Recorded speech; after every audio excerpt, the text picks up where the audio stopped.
Picture this: the walls of Troy, standing proudly for 9 years against Greek assault, now witness their darkest moment. From the ramparts, King Priam watches in horror as a Greek chariot races around the city, dragging behind it the corpse of his eldest son Hector. The body bounces and scrapes across the dusty plain, leaving a trail of blood that marks each terrible circuit. Beside the aged king, Queen Hecuba tears at her hair and screams curses at the heavens. Further along the wall, Andromache clutches her infant son Astyanax, forcing herself to watch as her husband's body is defiled before the eyes of all Troy. The Greek warrior driving that chariot is Achilles, the most feared champion in human history, now transformed by grief into something beyond human, beyond mercy. For 12 days he will continue this desecration, refusing all pleas for Hector's proper burial. The Trojans can only watch helplessly as their beloved prince, the man who defended them for nearly a decade, receives treatment worse than any enemy deserves. But here's the shocking thing: this brutal siege, this decade of death, this hatred that consumed 2 civilizations, it all started with a wedding party. A celebration of love that became the catalyst for history's most famous war. The chain of events that led to Troy's agony began not on the battlefield, but at a divine wedding that should have been the happiest occasion in the cosmos.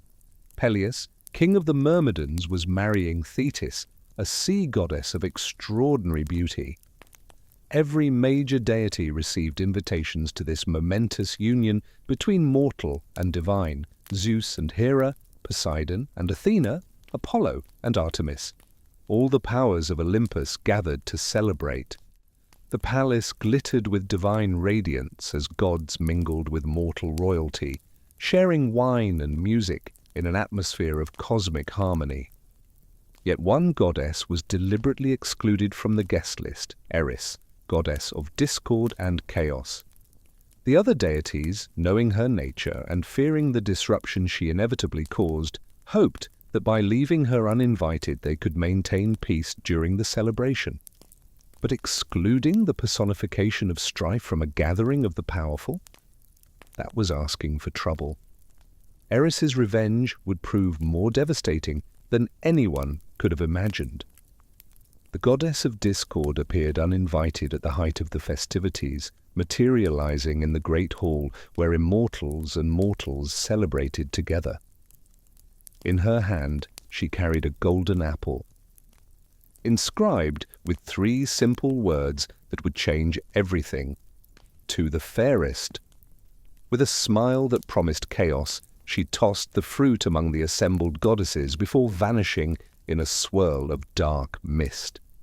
The apple rolled across the marble floor, its golden surface catching the light, those 3 words visible to all. Immediately 3 of Olympus's most powerful goddesses reached for it simultaneously: Hera, queen of the gods and Zeus's wife; Athena, virgin goddess of wisdom and war; and Aphrodite, goddess of love and beauty. Each believed herself the obvious recipient, each refused to yield to the others. What followed was an argument that shook the foundations of heaven itself, as 3 divine beings whose pride matched their power demanded recognition as the fairest. The other gods watched nervously, understanding that this dispute could fracture the Olympian order. Zeus, caught between his wife, his favorite daughter, and the goddess whose charms could influence even him, recognized an impossible situation. Any judgment he rendered would create lasting enmity with 2 of the 3 most dangerous goddesses in existence. So he made a calculated decision: he would appoint a mortal judge, removing himself from direct responsibility while the human took the blame. But whom to choose? The decision would fall upon a prince who didn't even know he was royal, a shepherd named Paris, whose very existence had been marked by prophecy and attempted murder from the moment of his birth. Before Paris's birth, his mother Hecuba experienced a prophetic dream that terrified the royal house of Troy. In her vision, she gave birth not to a child, but to a flaming torch that consumed the entire city, reducing Troy's mighty walls to ash and its people to corpses. The court prophets, skilled in interpreting divine omens, delivered their verdict with grim certainty. The unborn child would bring total destruction upon Troy. They recommended immediate action, kill the infant the moment he was born, before fate could unfold. King Priam faced an impossible choice: murder his own child based on a dream, or risk everything his ancestors had built. Initially, he resolved to prevent the prophecy through infanticide. When Hecuba gave birth to a son, Priam ordered his execution. But the king's resolve faltered at the crucial moment. He couldn't bring himself to kill the baby directly, so he gave the infant to a shepherd named Achilles with instructions to abandon him on Mount Ida, where exposure would accomplish what Priam couldn't. This way, the king could claim he hadn't murdered his son. He'd simply left the child's fate to the gods. Achilles carried the newborn to the mountain's remote slopes and left him there to die. For 5 days, the infant lay exposed to the elements, facing certain death from cold, starvation, or wild animals. Yet fate had different plans. A she-bear, guided by divine intervention, discovered the abandoned baby and nursed him, providing the sustenance needed for survival during those critical days. When Achilles returned expecting to find a corpse, he instead discovered a healthy infant, clearly under supernatural protection. And the shepherd interpreted this miraculous survival as a sign from the gods and decided to raise the boy as his own son. He named him Paris, though the child would later be known by the alternative name Alexander. This dual naming would reflect the prince's divided identity, torn between his humble upbringing among shepherds and his royal heritage, between pastoral simplicity and the political complexity that would eventually consume him. Paris grew to manhood on Mount Ida, learning the skills of shepherding while developing exceptional physical beauty and athletic prowess. His life among the flocks provided him with intimate knowledge of the natural world and a perspective removed from Troy's political intrigues. He gained a reputation for fairness in settling disputes among the local shepherds, which would later reach divine attention. His days were simple: tending sheep, playing the flute, competing in athletic contests with other young men from the region. He had no idea that royal blood flowed through his veins, no concept that he was the prophesied destroyer of Troy. He lived as a commoner, content with his rustic existence, falling in love with a mountain nymph named Oenone who possessed healing powers. His happiness seemed complete. Then the gods decided to involve him in their dispute. The 3 goddesses, Hera, Athena, and Aphrodite, appeared before him on Mount Ida, accompanied by Hermes, Zeus's messenger. The bewildered shepherd suddenly found himself facing divine beings of overwhelming beauty and power, each radiating the particular qualities that defined their nature.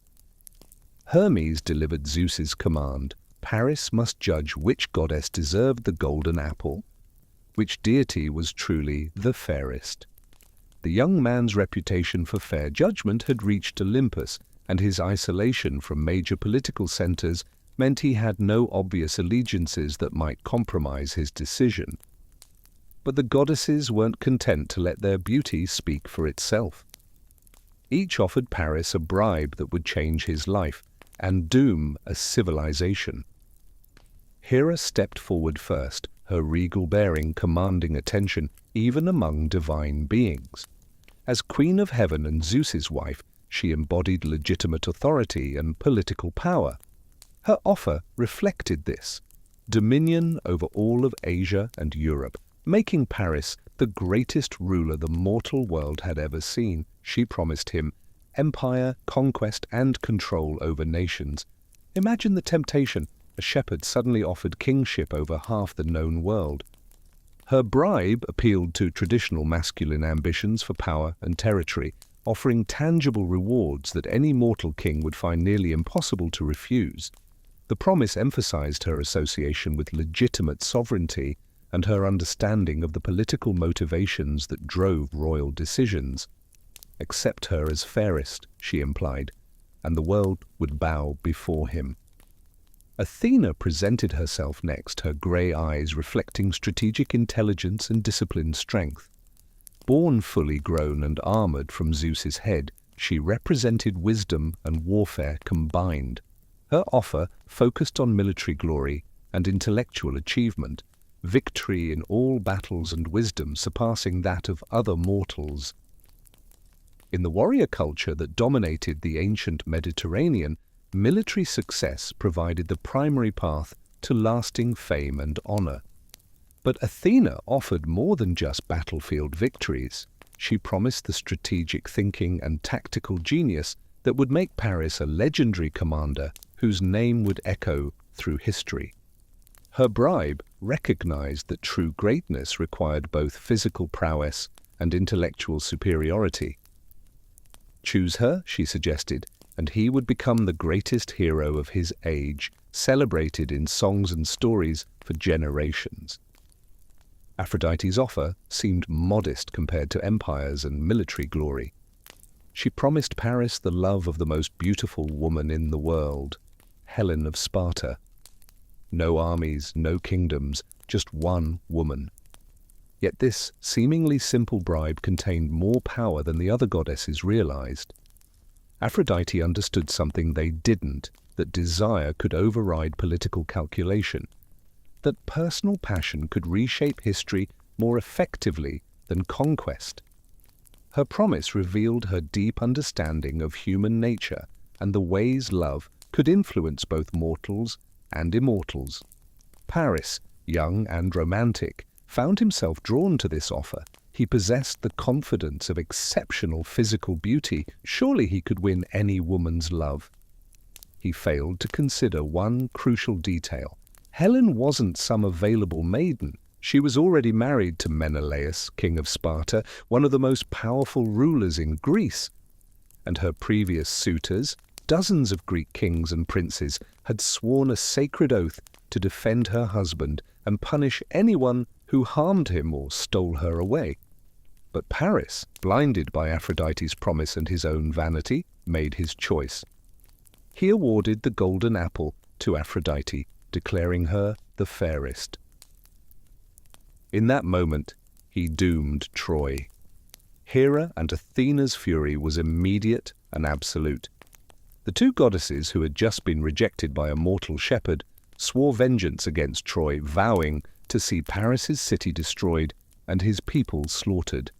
They would become the Greeks' most powerful divine allies, providing supernatural support that would prove crucial during the long siege to come. Aphrodite, victorious, became Troy's patron goddess, but her protection would prove insufficient against the combined wrath of her rivals. Paris's choice had just set in motion events that would culminate in one of history's most famous disasters. But before the war could begin, Helen herself needed to enter the story. Helen's birth carried divine significance that would influence her entire existence. According to the most widely accepted account, Zeus approached Leda, queen of Sparta, in the form of a swan, resulting in Helen's birth from an egg alongside her twin sister, Clytemnestra. This divine parentage endowed Helen with supernatural beauty that transcended normal human attractiveness. She was literally the most beautiful woman in the world, a title that wasn't mere flattery, but cosmic fact. Her beauty became apparent from early childhood, attracting attention from across the Greek world. As she reached marriageable age, suitors arrived from every major kingdom and city-state, each hoping to secure an alliance with Sparta through marriage to this extraordinary woman. The list read like a catalogue of Greek power. Agamemnon of Mycenae, the wealthiest king in Greece; Ajax of Salamis, a warrior of legendary strength; Diomedes of Argos, a brilliant young commander. Odysseus of Ithaca, famed for cunning, Menelaus, Agamemnon's younger brother, and dozens of other princes and kings who recognized that marrying Helen would provide not only personal satisfaction, but also significant political advantages. Tyndareus, Helen's stepfather and king of Sparta, found himself in an extraordinarily delicate position. The assembled suitors represented the most powerful military forces in Greece, and choosing one would inevitably offend the others, potentially creating lasting enmities that could destabilize the entire region. The rejected suitors might form alliances against Sparta, or worse, attempt to take Helen by force, triggering widespread warfare among the Greek city-states. Tyndareus needed a solution that would satisfy the chosen suitor while preventing the others from seeking revenge. The resolution came through Odysseus's counsel. The cunning king of Ithaca proposed what became known as the Oath of Tyndareus, a binding agreement that would fundamentally alter Greek political dynamics. Under this oath, all suitors would swear to accept Helen's choice of husband and, more crucially, to come to the aid of her chosen spouse if anyone ever attempted to harm him or steal her away. This collective security arrangement transformed Helen's marriage from a personal matter into a pan-Hellenic concern, with every major Greek leader bound by sacred oaths to defend her union. The oath ceremony took place with appropriate solemnity. Each suitor placed his hand upon the dismembered pieces of a sacrificed horse, invoking the gods as witnesses to their commitment. Breaking such an oath would invite divine retribution alongside mortal consequences. Odysseus's motivation for proposing this solution extended beyond diplomatic altruism. He recognized that his own chances of winning Helen were minimal compared to wealthier and more powerful suitors, so he sought advantage through other means. In exchange for suggesting the oath, Odysseus secured Tyndareus's support for his own marriage to Penelope, Helen's cousin. This arrangement demonstrated the complex web of relationships and obligations that characterized Greek aristocratic society, where marriages served as tools for creating and maintaining political alliances. When the time came for Helen to choose, she selected Menelaus, a politically sound choice that strengthened Sparta without threatening other major powers. His selection also pleased his brother Agamemnon, whose support as the most powerful king in Greece provided additional security for Sparta's future. The marriage between Helen and Menelaus initially proved successful by royal standards. They produced a daughter named Hermione and established a stable household that became a center of diplomatic activity in the Peloponnese. For nearly a decade, this arrangement maintained stability across the Greek world. The Oath of Tyndareus had successfully prevented conflicts over Helen's marriage, while the various suitors had found other wives and focused their attention on their own kingdom's affairs. The system appeared to have achieved its intended purpose. Then Paris arrived in Sparta on what seemed to be a routine diplomatic mission, and everything began to unravel. Paris's arrival in Sparta came after his recognition as a Trojan prince, a revelation that had occurred when his exceptional performance in athletic competitions revealed his noble heritage. King Priam, finally acknowledging the son he'd ordered killed at birth, welcomed Paris back to Troy and gave him responsibilities including diplomatic missions to foreign powers. The journey to Sparta carried legitimate purposes, establishing formal relations with one of Greece's most influential city-states, negotiating trade agreements, and demonstrating Troy's commitment to peaceful coexistence with the Greek world. Troy's strategic position controlling access to the Black Sea through the Dardanelles made it essential for Greek merchants, so maintaining good relations with Sparta would benefit both kingdoms. Menelaus received Paris with traditional hospitality, offering him accommodation in the palace and entertainment befitting his status as a foreign prince. The Spartan court extended every courtesy to their Trojan guest, including access to the royal household, and participation in various ceremonies. This openness reflected both Greek traditions of hospitality and Menelaus's confidence in his position as Helen's chosen husband. The meeting between Paris and Helen occurred within this context of diplomatic normalcy, yet their encounter would prove anything but routine. Paris's extraordinary physical beauty, enhanced by his divine heritage through his judgment of the goddesses, created an immediate impression that transcended normal social interactions. Helen, despite her happiness in marriage, found herself powerfully attracted to this exotic prince, whose appearance and manner differed markedly from the Greek nobles she had known throughout her life. But this wasn't just natural attraction. Aphrodite was actively manipulating their emotions, fulfilling her promise to Paris.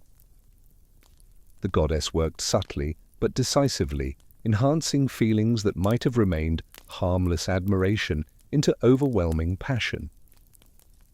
Helen began experiencing emotions she'd never known before, while Paris found his confidence and charm enhanced beyond their natural levels.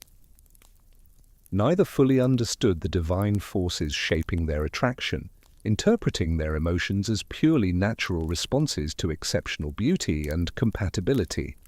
What happened next remains disputed even in ancient sources, reflecting both the complexity of the situation and different perspectives of various authors. Some traditions emphasize Helen's innocence, describing a straightforward abduction in which Paris used force or deception to carry Helen away against her will. These accounts portray Helen as a victim of both divine manipulation and mortal violence, emphasizing her lack of agency in the situation that would trigger the Great War. Alternative versions suggest a more complex scenario involving mutual attraction and willing elopement. These accounts describe Helen as an active participant in the decision to leave Sparta, motivated by genuine passion for Paris and perhaps dissatisfaction with aspects of her life as Menelaus's wife. Such interpretations complicate the moral landscape of the subsequent conflict. Was the Greeks' military response truly justified if Helen had chosen to leave voluntarily? The timing added another layer of complexity. Paris and Helen left Sparta while Menelaus was absent, attending funeral rites for his grandfather in Crete. This absence provided opportunity for departure without immediate confrontation, but it also raised questions about premeditation. Helen's departure involved more than simply leaving with Paris. She took substantial treasure from the royal household, including gold, silver, and precious fabrics. This appropriation of Spartan resources transformed what might have been viewed as a personal matter into a case of theft and diplomatic violation, providing additional justification for military action beyond the simple matter of an absent wife. The couple's circuitous journey from Sparta to Troy, traveling south to Egypt, then along the eastern Mediterranean coast, visiting various cities, suggested awareness of the political implications of their actions. This extended journey allowed them to gather resources and allies while avoiding immediate pursuit. But it also provided time for news of Helen's departure to spread throughout the Greek world. And when that news reached Menelaus upon his return from Crete, the fury it unleashed would consume two civilizations. Menelaus returned from Crete to discover his wife gone, his treasure stolen, and his honor violated before the eyes of all Greece. The humiliation was complete and public. Helen's departure with a foreign prince represented not merely personal betrayal, but a direct challenge to his authority and the stability of his kingdom. In the warrior culture of Bronze Age Greece, a man who couldn't protect his own wife and household could hardly claim the right to rule a kingdom. The political implications extended far beyond Menelaus's wounded pride. If Troy could defy Greek demands with impunity, what message would that send to other foreign powers throughout the Mediterranean? Menelaus's initial response focused on diplomatic solutions rather than immediate military action. He dispatched messengers to Troy demanding Helen's return, along with compensation for the stolen treasure and the insult to Spartan honor. These diplomatic overtures reflected both the traditional preference for negotiated settlements and the recognition that military action against Troy would require extensive preparation and coalition building among the Greek kingdoms. The messengers carried offers of peace if Helen was returned, but also implicit threats of what would follow if Troy refused. The Trojan response proved deeply disappointing from the Greek perspective. King Priam, while acknowledging the complexity of the situation, refused to compel Helen's return against her will or to punish Paris for his actions. The Trojan position emphasized Helen's apparent willingness to remain in Troy and questioned the legitimacy of Greek demands for her forced repatriation. Some accounts suggest that Priam and his advisors held a council where various opinions were expressed, some urging Helen's return to avoid conflict, others arguing that surrendering her would show weakness and invite future Greek demands. Priam ultimately sided with his son, perhaps influenced by Paris's claims that Helen had come willingly, perhaps by Aphrodite's subtle divine manipulation, perhaps by the simple fact that no father wants to believe his son capable of such destructive foolishness. This stance, while perhaps legally defensible from a Trojan perspective, ignored the political realities of the situation and the binding nature of the relationships that Helen's marriage had created. The Trojans had made a catastrophic miscalculation about Greek resolve.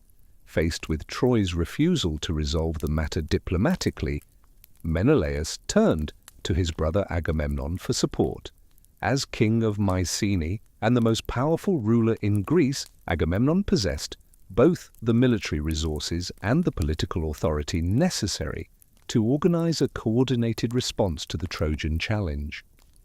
More importantly, Agamemnon had also been one of Helen's original suitors and was therefore bound by the oath of Tyndareus to support her husband against any threats. The appeal to brotherly loyalty combined with sacred obligation created a compelling case for Agamemnon's involvement. But the king of Mycenae didn't need much convincing. He saw opportunity in Menelaus's crisis. Agamemnon's decision to support military action against Troy reflected both brotherly loyalty and calculated political advantage. The opportunity to lead a pan-Hellenic coalition against a wealthy foreign city offered prospects for glory, plunder, and enhanced political authority that appealed strongly to his ambitions. Additionally, allowing the Trojans to defy Greek demands with impunity would set a dangerous precedent that might encourage other foreign powers to challenge Greek interests throughout the Mediterranean. If Troy could steal a Greek queen without consequences, what would prevent other kingdoms from testing Greek resolve? The invocation of the oath of Tyndareus transformed Menelaus's personal grievance into a binding obligation for every major Greek leader. Messengers carried word throughout the Greek world, reminding former suitors of their sacred promises and demanding their participation in the military expedition against Troy. The response varied among different kingdoms. Some leaders embraced the opportunity for military adventure, while others sought to avoid the obligations they had assumed years earlier. But the sacred nature of their commitment made refusal extremely difficult. Breaking such oaths would invite divine punishment alongside social ostracism and political isolation. The machinery of war was beginning to turn, and it would grind on for a decade. The mobilization process revealed the complex network of relationships and obligations that bound the Greek world together. Kings who had sworn the oath found themselves compelled to contribute ships, men, and resources to an expedition that might last for years and cost enormous amounts in both treasure and lives. Some leaders attempted to evade their obligations through various strategies. Odysseus famously feigned madness when recruiters arrived in Ithaca, yoking an ox and a horse together and sowing salt in his fields to demonstrate his supposed mental incapacity. The cunning king had no desire to leave his beloved wife Penelope and infant son Telemachus, for a war over another man's wife, but the recruiters, suspecting deception, placed baby Telemachus directly in front of Odysseus's plough. When the king immediately stopped to avoid harming his son, his sanity was proven and his obligation confirmed. Odysseus had no choice but to join the expedition, though his resentment at being forced into the war would influence his actions throughout the conflict. Achilles presented a different challenge for the coalition organizers. As the son of Peleus and the sea goddess Thetis, he had not been among Helen's original suitors and therefore bore no obligation under the oath of Tyndareus. However, his reputation as the greatest warrior of his generation made his participation essential for the expedition's success. Agamemnon and the other leaders recognized that recruiting Achilles would require different approaches, emphasizing glory, honor, and the opportunity to achieve immortal fame through heroic deeds. The recruitment mission to Phthia involved both Odysseus and Nestor, whose combined diplomatic skills and moral authority provided the best chance of persuading Achilles to join. But Achilles faced a terrible choice. His mother Thetis had revealed to him a prophecy about his fate. He could remain at home in Phthia, living a long and peaceful life, but achieving no lasting fame. Or he could join the expedition to Troy, where he would win eternal glory but die young. This knowledge created profound internal conflict between natural self-preservation and the warrior culture's emphasis on heroic achievement. Odysseus and Nestor emphasized not only the glory to be won at Troy, but also the opportunity to fight alongside the greatest heroes of the age in a conflict that would be remembered for generations. The appeal to Achilles' competitive nature proved crucial. They described the other warriors who had already committed to the expedition and the challenges they would face in establishing their reputations without his participation. Achilles, young and hungry for glory, ultimately chose the path of eternal fame over long life. He agreed to join the expedition, bringing with him his own contingent of Myrmidons, elite warriors whose loyalty to him superseded any obligations to the broader coalition. Other key leaders joined for various reasons. Ajax the Greater, son of Telamon and king of Salamis, saw the expedition as the ultimate test of his military abilities and a chance to prove himself against the finest warriors of both Greek and Trojan forces. Diomedes of Argos, one of the youngest kings participating, brought tactical innovation and divine favor from Athena that would make him invaluable during the siege. Nestor of Pylos, advanced in age but accumulated in wisdom, provided moral authority and strategic counsel that would help maintain coalition unity during difficult periods. Each leader retained authority over his own contingent while accepting Agamemnon's position as supreme commander, a delicate balance that preserved individual honor while establishing clear chains of responsibility for coordinated military action. The gradual assembly of this coalition demonstrated both the effectiveness of the oath system and the underlying tensions that existed among the various kingdoms. Leaders who might otherwise have been rivals or enemies found themselves working together toward a common goal. Yet their cooperation remained fragile, dependent on continued success and equitable distribution of rewards. The expedition's leadership structure reflected these political realities, with Agamemnon serving as supreme commander while other kings retained significant autonomy. As the contingents began gathering at the port of Aulis in Boeotia, the scale of the undertaking became clear. Over 1,000 ships assembled in the protected waters, representing virtually every significant Greek city-state and kingdom. It was the largest naval force ever assembled in the ancient world. But before they could depart, the gods would demand a terrible price. The harbour at Aulis filled with ships, over 1,000 vessels representing the combined naval power of the Greek world. Tens of thousands of warriors, sailors, and support personnel crowded the shoreline, their armor and weapons glinting in the sun. the sheer scale of the assembled force created unprecedented logistical challenges. Feeding, housing, and maintaining discipline among such numbers tested the organizational capabilities of Bronze Age societies.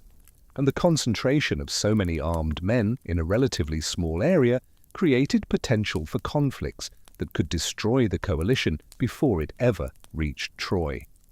Religious ceremonies conducted by priests from various participating cities sought to secure favorable omens and divine blessing for the enterprise. The expedition's success depended not only on human military capabilities, but also on supernatural approval and assistance. Then disaster struck. Day after day, the assembled ships remained trapped in the harbour by adverse winds that prevented their departure for Troy. The sails hung limp, the waters remained calm, and no amount of sacrifice or prayer seemed to change the situation. As provisions dwindled and discipline began to deteriorate among the increasingly restless warriors, the delay created opportunities for second thoughts and political maneuvering that threatened to dissolve the coalition before it could accomplish its objectives. Calchas, the expedition's chief prophet and interpreter of divine will, finally declared the cause of their predicament. Artemis, goddess of the hunt, was angry at the expedition's leadership and demanded a significant sacrifice to appease her wrath and allow the winds to change. The specific nature of this sacrifice would test the coalition's commitment to its objectives in the most horrifying way imaginable. The prophet revealed that Artemis demanded the sacrifice of Iphigenia, Agamemnon's eldest daughter. The requirement created an unprecedented crisis that threatened to destroy both the expedition and Agamemnon's authority as supreme commander. The demand forced a direct confrontation between personal loyalty and collective obligation, between family bonds and political necessity. How could a father kill his own child? Yet how could the supreme commander refuse divine demands when the entire expedition depended on favorable winds? Agamemnon faced an impossible choice that would haunt him for the rest of his life. The king of Mycenae's response would determine not only the expedition's fate, but also his own legitimacy as a leader capable of making the difficult decisions required for success. After agonizing deliberation, Agamemnon agreed to the sacrifice. He sent for Iphigenia under the pretense that she was to marry Achilles, a deception that added additional layers of betrayal to the already horrific act. When his daughter arrived at Aulis expecting a wedding, she found instead an altar and a blade. The sacrifice of Iphigenia represented the intersection of religious ritual with military necessity, demonstrating how ancient warfare operated within frameworks of divine approval and supernatural intervention. The decision required Agamemnon to prioritize his role as coalition commander over his identity as a father, accepting personal tragedy as the price of collective success. Some accounts suggest that Artemis, moved by the girl's innocence at the last moment, substituted a deer on the altar and whisked Iphigenia away to serve as her priestess in distant lands. But whether Iphigenia truly died or was saved by divine intervention, the psychological impact on Agamemnon was devastating. He had been willing to kill his own daughter for this war. That willingness would create internal tensions that would eventually contribute to the expedition's most serious crisis, and to Agamemnon's own eventual murder at the hands of his wife Clytemnestra, who would never forgive him for sacrificing their child. The favorable winds that finally filled the Greek sails after the sacrifice carried the massive coalition fleet across the Aegean toward the Trojan coast. But the psychological weight of that terrible price would cast shadows over every subsequent decision made by the expedition's leadership. As the 1,000 ships approached Troy, their bronze-reinforced prows cutting through dark waters under a blood-red dawn, the warriors aboard experienced the mixture of anticipation and dread that preceded all great military enterprises. The sight of Troy's imposing walls rising from the coastal plain ahead served as a stark reminder that their true challenges lay not in the journey's completion, but in its barely begun execution. The war was about to begin, and it would consume an entire generation. The initial landing at Troy presented immediate tactical challenges that tested both Greek seamanship and military coordination. The Trojan coast offered few natural harbours suitable for such a massive fleet, forcing the Greeks to establish their beachhead on the open shore south of the city. This exposed position required constant vigilance against Trojan cavalry raids and left the ships vulnerable to storms and seasonal weather changes. The process of beaching over 1,000 vessels while maintaining defensive formations demanded precise timing and communication between contingents that had never operated together on such a scale. As the first Greek ships hit the sand, Trojan defenders rushed to meet them, determined to drive the invaders back into the sea before they could establish a foothold. Protesilaus of Phyllis, leading the Thessalian contingent, earned the grim distinction of being the first Greek to set foot on Trojan soil. According to prophecy, the first warrior to land would also be the first to die. Yet Protesilaus leapt from his ship without hesitation, his bronze-tipped spear gleaming in the morning light as he charged up the beach toward the Trojan defenders. His sacrifice embodied the warrior culture's emphasis on honor over survival, demonstrating the values that would drive both sides throughout the decade-long conflict that followed. Hector, Troy's greatest champion and eldest son of King Priam, met Protesilaus in single combat on the blood-soaked sand where the waves met the shore. The encounter lasted only minutes, but its significance resonated throughout both armies as they witnessed the first exchange of violence in what would become history's most famous war. Hector's bronze spear, guided by years of combat experience and divine favor from Apollo, found its mark between the plates of Protesilaus's armor, sending the Greek hero crashing to the ground. His men fought desperately to recover his body and prevent the Trojans from claiming his weapons as trophies, a battle within the battle that demonstrated how important individual honor remained even amid mass combat.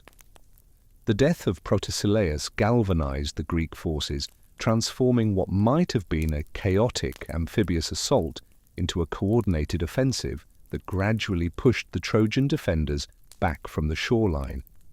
Ajax the Greater led the center of the Greek line, his massive shield deflecting Trojan arrows, while his spear cleared a path for the warriors following behind.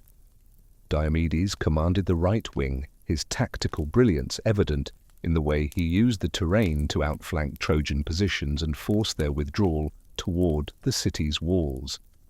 The establishment of the Greek camp required enormous engineering efforts that demonstrated the expedition's commitment to a prolonged siege.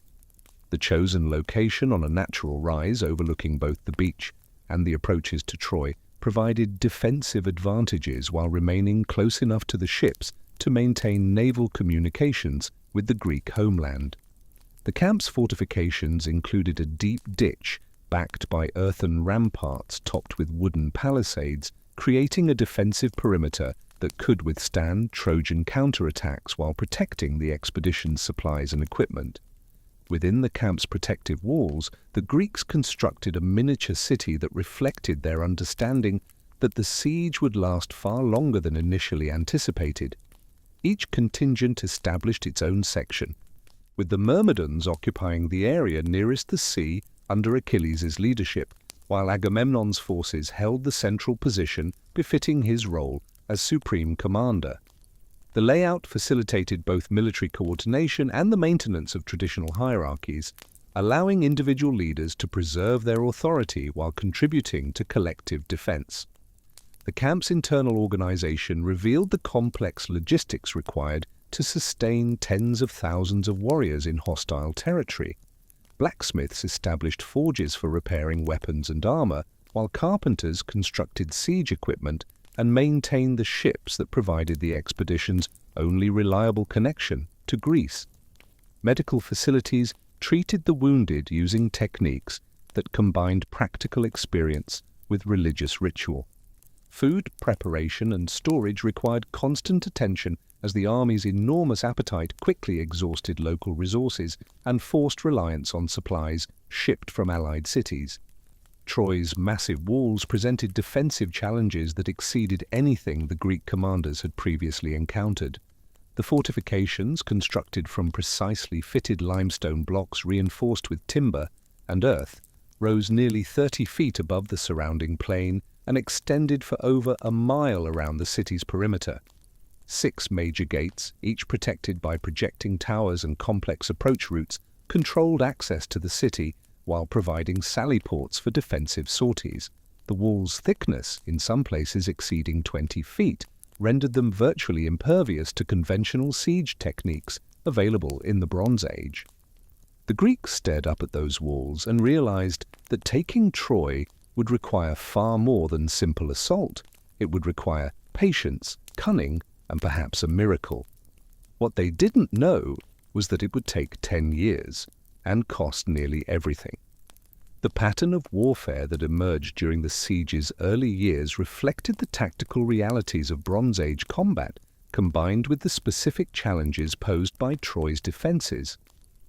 Direct assaults on the walls proved futile and costly, leading the Greeks to adopt a strategy of attrition designed to weaken Troy through economic pressure and the elimination of Allied support. This approach required raids against surrounding cities and territories that provided Troy with resources, manpower, and strategic depth. Each successful attack served multiple purposes beyond simple resource denial. It provided the Greeks with plunder that helped offset the expedition's enormous costs, demonstrated Greek military superiority to potential allies of Troy, and created psychological pressure that undermined confidence in Troy's ability to protect its supporters. The raids on Trojan allies and tributary cities became a defining feature of the siege. Lyrnessus, a prosperous city located inland from Troy, became one of the first major targets. The city's wealth derived from its position along trade routes connecting the interior of Asia Minor with coastal ports, making it an attractive target for plunder while serving Troy's economic interests. Achilles led the assault on Lyrnessus, his Myrmidons spearheading an attack that overwhelmed the city's defenses and resulted in extensive destruction and enslavement of the population. The sack of Lyrnessus provided the Greeks with substantial treasure, gold, silver, bronze weapons, and luxury goods that could be distributed among the expedition's participants or sent back to Greece as evidence of the campaign's success. More importantly, the city's destruction eliminated a significant source of tribute and military support for Troy while demonstrating Greek capabilities to other potential targets throughout the region. Among the captives taken at Lyrnessus was Briseis, daughter of the city's king, a young woman whose beauty and royal status made her particularly valuable as a prize. She would be awarded to Achilles according to established protocols for distributing captives, becoming part of his personal honor and recognition for his combat achievements. Neither Achilles nor Briseis could have imagined that she would become the catalyst for the war's most serious internal crisis. Chrysa, a coastal city sacred to Apollo, presented different challenges that highlighted the religious dimensions of the conflict. The city's temple housed a famous oracle and served as a pilgrimage destination for worshippers throughout the eastern Mediterranean. Apollo's protection of the city created supernatural obstacles to Greek assault plans, while the religious significance of the target raised questions about divine approval for the expedition's broader objectives.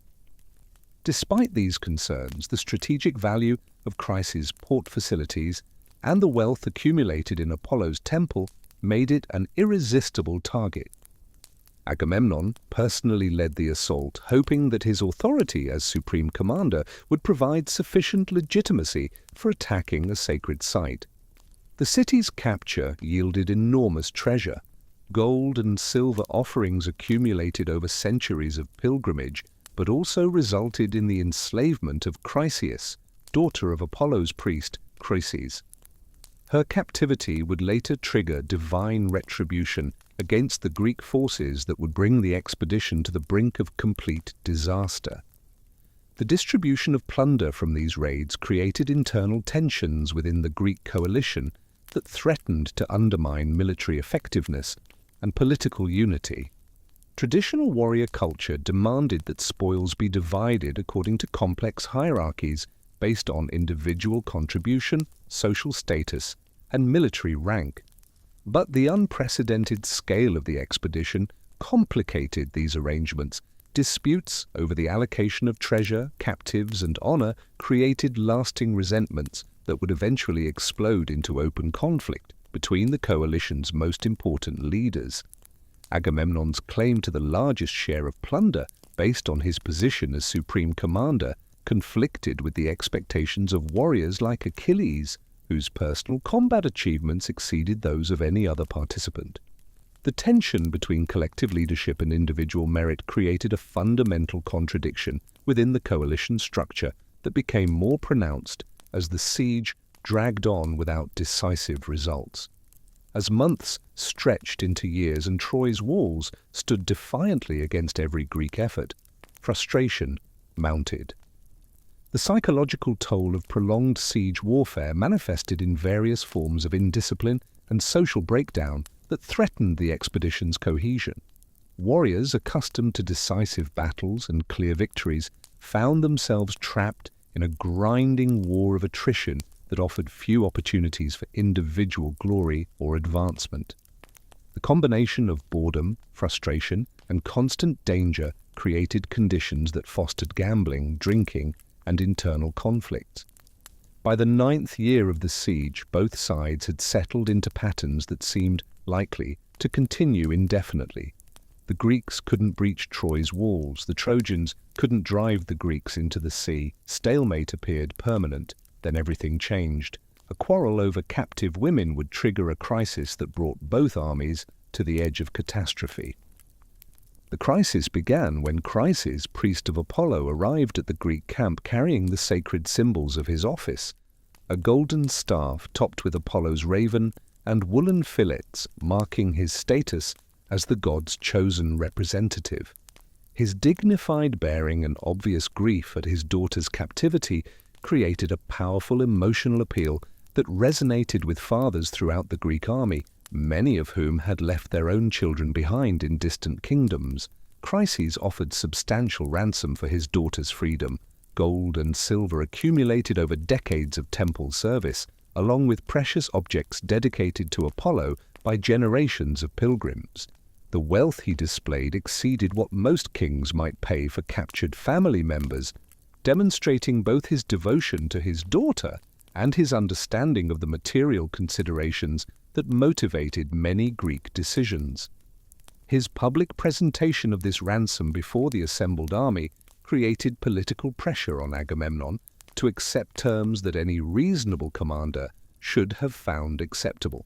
But Agamemnon refused. The supreme commander's response shocked even his closest supporters. He dismissed Chryses with contempt, threatening violence if the old man continued to press his demands and declaring his intention to keep Chryses permanently as his personal property. This public humiliation of Apollo's priest violated every principle of religious respect that governed ancient warfare, ensuring divine retribution that would affect far more than just the offending commander. The plague that Apollo sent in response struck the Greek camp with devastating force. The god's silver arrows, invisible to mortal eyes but deadly in their precision, carried pestilence that spread rapidly through the crowded conditions of the siege camp. Warriors who had survived years of combat fell within days of infection, while support personnel, essential for maintaining the army's effectiveness, died in numbers that threatened the expedition's basic functionality. The disease's supernatural origin became apparent through its selective targeting. It affected Greek forces while leaving Trojan defenders entirely unharmed despite their proximity. Greek physicians trained in battlefield medicine and familiar with various ailments that affected military camps found themselves helpless against a plague that responded to neither herbal remedies nor surgical intervention.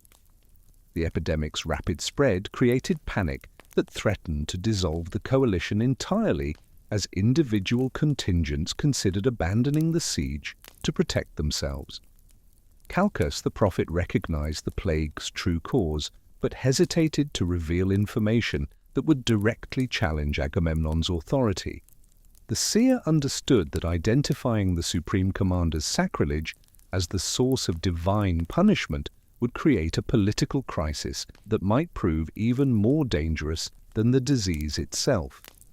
Achilles, growing frustrated with the leadership's inability to address the crisis, demanded a public assembly. The greatest of Greek warriors possessed sufficient prestige and military importance to force such a gathering despite the potential political consequences of publicly questioning the supreme commander's decisions. His call for an assembly reflected both his concern for the army's welfare and his understanding that the plague's continuation threatened to destroy Greek military effectiveness entirely. The assembly brought together the most powerful Greek leaders in a forum that exposed fundamental tensions that had been building throughout the siege. Calchas, with Achilles' promise of protection, finally revealed that Apollo's anger stemmed from Agamemnon's treatment of Chryseis. The prophet's careful explanation of the religious violations involved in retaining the priest's daughter provided theological justification for demanding her return, while his description of the continued divine punishment that would result from further delay made clear the consequences of inaction. Agamemnon's response revealed the depth of his commitment to maintaining authority even at the cost of army-wide suffering. Rather than accepting responsibility for his actions and agreeing to return Chryseis immediately, the supreme commander focused on the political implications of appearing to bow to pressure from subordinates. His concern for maintaining face outweighed his recognition of the practical necessity for ending the plague. He eventually agreed to return Chryseis, but with conditions that would transform a necessary concession into a new source of conflict. Agamemnon demanded compensation for his loss in the form of another prize of equal value. And he knew exactly whose prize he wanted: Briseis, the captive who had been awarded to Achilles following the sack of Lyrnessus. This demand represented more than simple replacement of one concubine with another. It constituted a direct challenge to the honor-based system that governed relationships between aristocratic warriors and the distribution of spoils that motivated their participation in the expedition. The greatest crisis of the Greek expedition was about to begin, and it would nearly hand victory to Troy. The significance of Briseis to Achilles extended beyond her obvious physical beauty or her value as a status symbol. The young woman had been formally awarded to him according to established protocols for distributing captives, making her part of his personal honor and recognition for his combat achievements. Her removal would represent not only material loss but also public humiliation that questioned his status within the Greek hierarchy and his contributions to the expedition's success. Briseis herself occupied a complex position within this dispute. Daughter of Brises, king of Lyrnessus, she possessed royal status that made her particularly valuable as a prize while creating emotional complications that transcended simple ownership. Her adaptation to captivity had involved developing relationships with her captors that provided protection and relative comfort, while her intelligence and dignity had earned respect even from those who held her against her will. Now she was being used as a pawn in a power struggle between the expedition's most important leaders, with no say in her own fate. Achilles' explosive response to Agamemnon's demand revealed the intensity of emotion that lay beneath his carefully controlled exterior. The greatest of Greek warriors possessed a volatile temperament that reflected both his divine heritage and his understanding of the honor codes that governed heroic behavior. His anger at this public challenge to his status manifested in threats of violence, that brought the assembly to the brink of open conflict between the coalition's most important military leaders. Achilles reached for his sword, fully prepared to kill Agamemnon on the spot, consequences be damned. Only Athena's supernatural intervention prevented bloodshed that would have destroyed the expedition entirely. The goddess, invisible to all except Achilles, seized his sword arm and whispered counsel that emphasized the futility of immediate violence. She promised future compensation for current humiliation, offering hope that divine justice would eventually address the wrongs being committed. Her intervention provided time for reflection that might prevent irreversible actions. But the damage was done.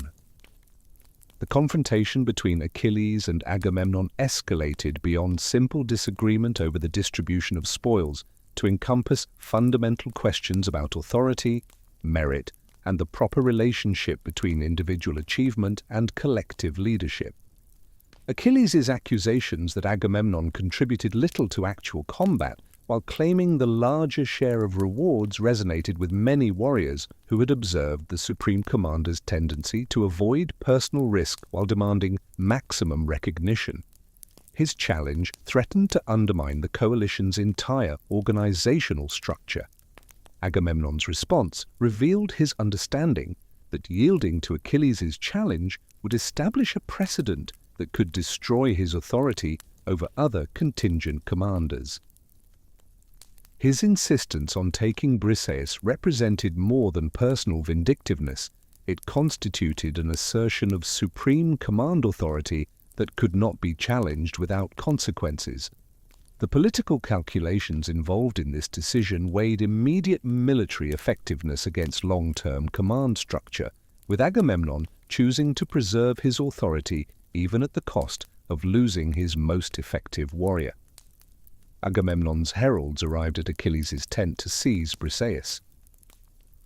The young woman went quietly, looking back at Achilles with an expression that sources describe variously as pleading, resigned, or accusatory. Achilles allowed her to be taken without physical resistance, but his fury was absolute. He declared that he would no longer fight for the Greeks. He and his Myrmidons would remain in their camp section, taking no part in offensive operations against Troy. This withdrawal of the expedition's most effective fighting force fundamentally altered the balance of power between the opposing armies, providing Troy with opportunities for offensive action that had not existed since the siege's early years. The psychological impact of Achilles' withdrawal affected Greek morale far more severely than the simple loss of military units might suggest. His reputation as an invincible warrior had provided confidence that sustained other fighters through the siege's most difficult periods, while his presence on the battlefield had served as a rallying point that coordinated Greek tactical efforts. His absence created a void in Greek military effectiveness that could not be filled by redistributing his responsibilities among other commanders. For 9 years, the Greeks had pressed Troy. Now, suddenly, the Trojans sensed weakness. Hector recognized the opportunity created by Achilles' withdrawal and began planning the most aggressive Trojan offensive operation since the siege's beginning. The balance of power had shifted, and Greeks were about to learn what it felt like to be on the defensive. The escalation of Trojan offensive operations tested Greek defensive capabilities that had never been seriously challenged during the siege's previous years. Warriors who had grown accustomed to maintaining offensive pressure against Troy's walls found themselves forced to defend their own positions against coordinated attacks led by Hector and supported by Troy's most experienced champions. The psychological adjustment required for this role reversal created additional stress that compounded the problems caused by Achilles' absence. Hector's tactical brilliance manifested in carefully planned sorties that disrupted Greek siege preparations while avoiding decisive engagements that might result in catastrophic losses. His personal example, fighting alongside common soldiers and sharing the dangers faced by all defenders, inspired loyalty and determination that proved essential for sustaining the offensive. The Trojan attacks pressed closer to the Greek ships with each passing day, threatening the expedition's only means of retreat if the situation became untenable. Greek commanders struggled to coordinate defensive efforts without Achilles' leadership and the elite Myrmidons who had previously anchored their line. Ajax the Greater assumed increased responsibilities for defensive operations, his massive shield and unwavering courage providing a rallying point for Greek resistance. But even Ajax's legendary defensive prowess couldn't fully compensate for Achilles' absence. The Greeks were being pushed back, step by bloody step, toward their ships and the sea beyond. The other Greek leaders attempted various diplomatic approaches to reconcile Achilles with Agamemnon and restore his participation in the fighting. Odysseus, Ajax, and Phoenix, Achilles' old tutor, visited his tent bearing Agamemnon's offers, return of Briseis, rich gifts, even one of Agamemnon's daughters in marriage, but Achilles refused all overtures. His anger went beyond the specific grievance about Briseis to encompass his fundamental disillusionment with the entire expedition and its leadership. He questioned why he should risk his life for a commander who showed no respect for his contributions. He reminded them of the prophecy: he could go home to Phthia and live a long life, or stay at Troy and die young for glory. What glory was there in serving under Agamemnon's corrupt leadership? His speeches during these diplomatic visits revealed a hero questioning the very values that defined heroic culture, wondering if fame after death truly compensated for life's joys. The failure of these diplomatic missions left the Greeks in desperate straits as Trojan pressure continued to intensify. Patroclus watched his beloved companion's withdrawal with growing concern that extended beyond simple friendship to encompass genuine worry about the expedition's survival and Achilles' ultimate reputation. The older warrior understood that Achilles' justified anger at Agamemnon's behavior threatened to overshadow his heroic achievements and transform him from the expedition's greatest asset into a symbol of selfish pride that placed personal honor above collective welfare. His attempts to moderate Achilles' position reflected both personal devotion and broader strategic thinking about the consequences of prolonged withdrawal. The relationship between Achilles and Patroclus provided the emotional foundation that had sustained both warriors throughout the siege's most difficult periods. Their bond, whether interpreted as intense friendship or romantic love, represented the deepest human connection in either man's life and the primary source of meaning that transcended simple pursuit of glory or material reward. Patroclus's influence over Achilles' decisions exceeded that of any other person. As the military situation continued to deteriorate and Greek casualties mounted, Patroclus conceived a desperate plan. If Achilles wouldn't fight, perhaps someone else could wear his armor. The distinctive bronze and gold equipment had become synonymous with invincibility in the minds of both armies. Just seeing it on the battlefield might be enough to turn the tide, giving the Greeks renewed confidence while creating confusion and fear among Trojan forces. Achilles, moved by Patroclus's concern and recognizing the genuine crisis facing the Greeks, agreed to the plan. But he gave strict instructions: drive the Trojans back from the ships, then return immediately. Do not pursue them toward Troy's walls, do not engage in extended combat. The armor's protection would only extend so far, and without Achilles' supernatural combat abilities, even his closest companion would be vulnerable. Patroclus agreed to these conditions. He donned Achilles' legendary armor, took up his spear, and led the Myrmidons into battle. What followed would change everything. The appearance of Achilles' armor on the battlefield created immediate psychological impact that exceeded Patroclus's personal combat abilities. Greek forces, seeing what they believed was their greatest champion returning to the fight, felt renewed confidence surge through their ranks. Men who had been retreating steadily suddenly stood their ground, their spirits lifted by the sight of that distinctive bronze and gold equipment gleaming in the sunlight. battle cries that had grown hoarse and desperate gained new strength. The Myrmidons, following their king's closest companion, fought with the ferocity they'd been forced to suppress during their long inactivity. The Greek line stiffened, then began to advance.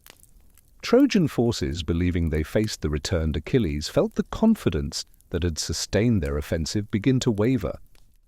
Warriors who had been pressing forward aggressively suddenly found themselves checking their advance, their certainty replaced by fear. The armor's reputation preceded its wearer, causing enemy formations to hesitate before actual contact occurred. This psychological advantage, combined with the Myrmidons' elite combat skills and Patroclus' own considerable abilities, created momentum that drove the Trojans back from the Greek ships. The immediate relief that the counterattack provided seemed to validate Patroclus' plan completely, but success proved intoxicating. Patroclus, experiencing his own period of supreme battlefield achievement, found himself carried forward by the momentum of victory and the exhilaration of combat. His tactical intelligence, enhanced by years of observing Achilles' techniques and studying enemy patterns, allowed him to exploit weaknesses in Trojan defensive arrangements. He killed multiple Trojan champions, each victory adding to his confidence and driving him further beyond the objectives Achilles had established. The pursuit carried him toward Troy's walls in the wake of fleeing enemies, his success awakening the same battle fury that characterized great warriors. The intoxication of achieving spectacular results clouded his judgment about the limits of what could be accomplished. He had forgotten Achilles' warning. He had advanced too far. Apollo, watching from Olympus, decided to intervene. The god's commitment to protecting Troy couldn't allow even this borrowed glory to threaten the city's defenses. As Patroclus approached the walls, Apollo manifested on the battlefield in his terrible divine majesty. 3 times Patroclus attempted to scale Troy's fortifications, and 3 times Apollo pushed him back with supernatural force. On the 4th attempt, the god's voice thundered across the battlefield. "Back, Patroclus! It is not fated for Troy to fall to your spear, nor even to Achilles, who is far greater than you." The divine rebuke disoriented Patroclus, stripping away the confidence and supernatural protection that had sustained his advance. Apollo then struck Patroclus from behind, the divine blow knocking Achilles' helmet from his head and shattering his spear. The god's intervention didn't kill Patroclus directly. That would violate the complex rules governing divine involvement in mortal affairs, but it left him vulnerable, confused, and exposed to mortal attack. A Trojan warrior struck next, wounding Patroclus with a spear thrust that penetrated his now unprotected back. But it was Hector who delivered the killing blow. Troy's greatest champion, recognizing that he faced not Achilles but his companion, pressed his advantage. His bronze spear, guided by divine favor and propelled by years of combat experience, found the gap in Patroclus' armor that proved fatal. As Patroclus fell mortally wounded, he gasped out a final prophecy. "You boast now, Hector, but your own death is near. Achilles will kill you." Hector, triumphant in his victory, dismissed the dying man's words as desperate curses. He claimed Achilles' armor as spoils of war, stripping it from Patroclus' corpse while battle raged around them.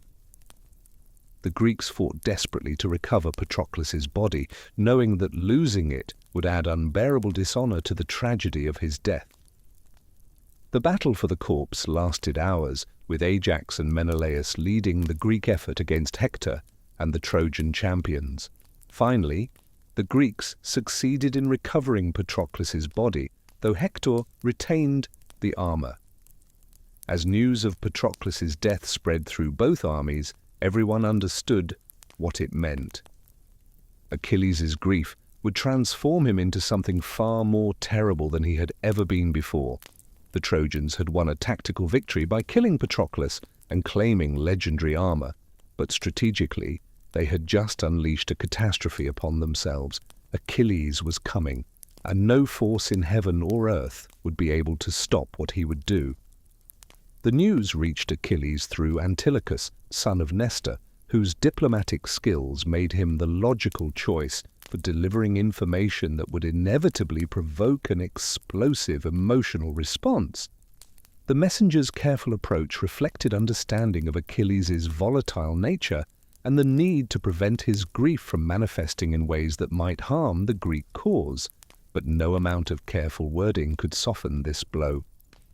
When Antilochus spoke the words, "Patroclus is dead," Achilles' world shattered. His response transcended normal expressions of grief to encompass a fundamental transformation of character and purpose.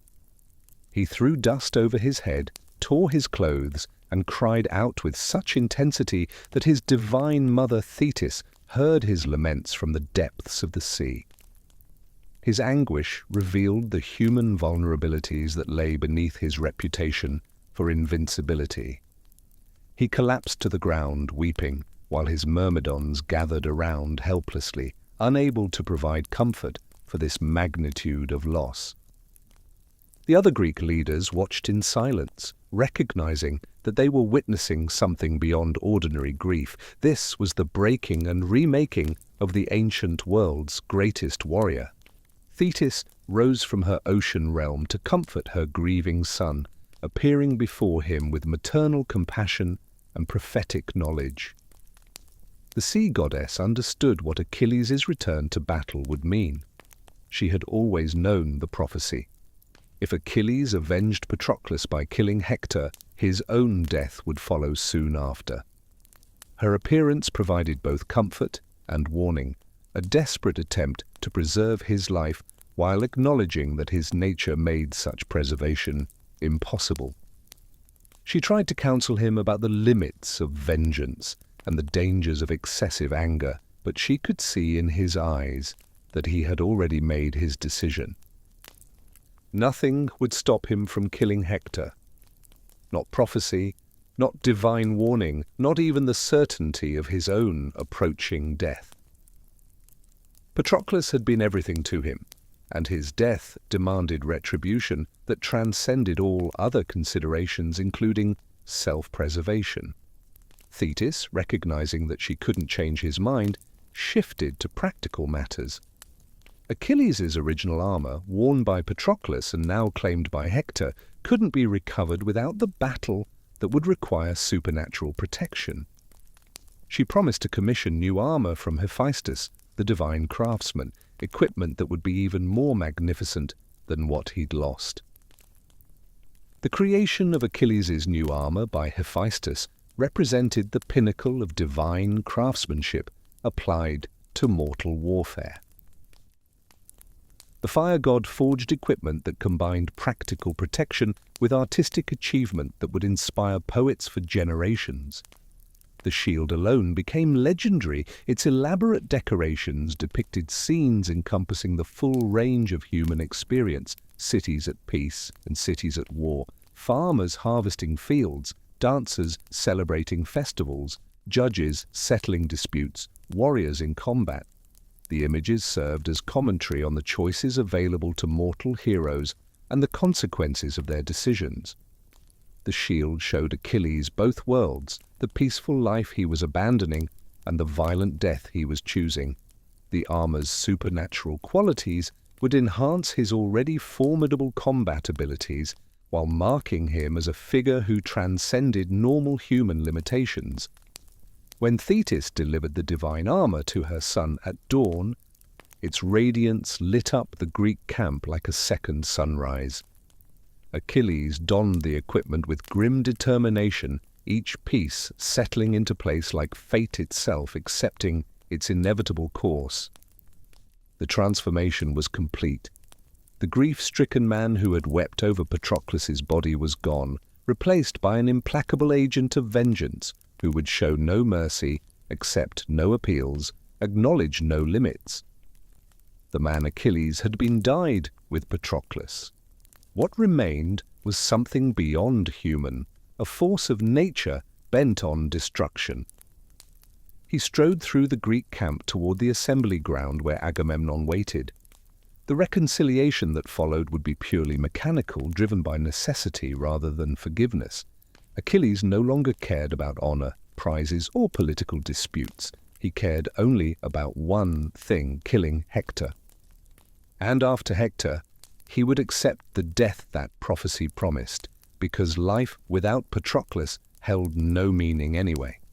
The most terrible phase of the Trojan War was about to begin, and it would be written in blood. The reconciliation between Achilles and Agamemnon, conducted before the assembled Greek army, carried none of the emotional weight such moments typically possessed in warrior culture. Both men understood that their personal grievances had become irrelevant beside the larger forces now driving the conflict toward its climax. Agamemnon returned Briseis, accompanied by rich gifts and public acknowledgement of Achilles' honor. He swore he had never touched her, preserving her honor as best he could under the circumstances. Achilles accepted these gestures with mechanical courtesy. His thoughts focused entirely on the Trojan prince whose bronze spear had ended Patroclus' life. He barely looked at Briseis, causing her visible pain. She had been the cause of this entire crisis, yet now she seemed forgotten entirely. The woman herself wept, whether from relief at returning to Achilles' household, or grief at Patroclus' death, or recognition of her complete powerlessness in these events. Sources disagree. Agamemnon's apology, for what it was worth, acknowledged that he had acted wrongly in seizing Briseis, blaming divine madness sent by Zeus for his poor judgment. It was a politician's non-apology, but Achilles didn't care enough to challenge it. He had only one purpose now. The Myrmidons themselves had been transformed by their period of enforced inactivity and their grief over Patroclus' death.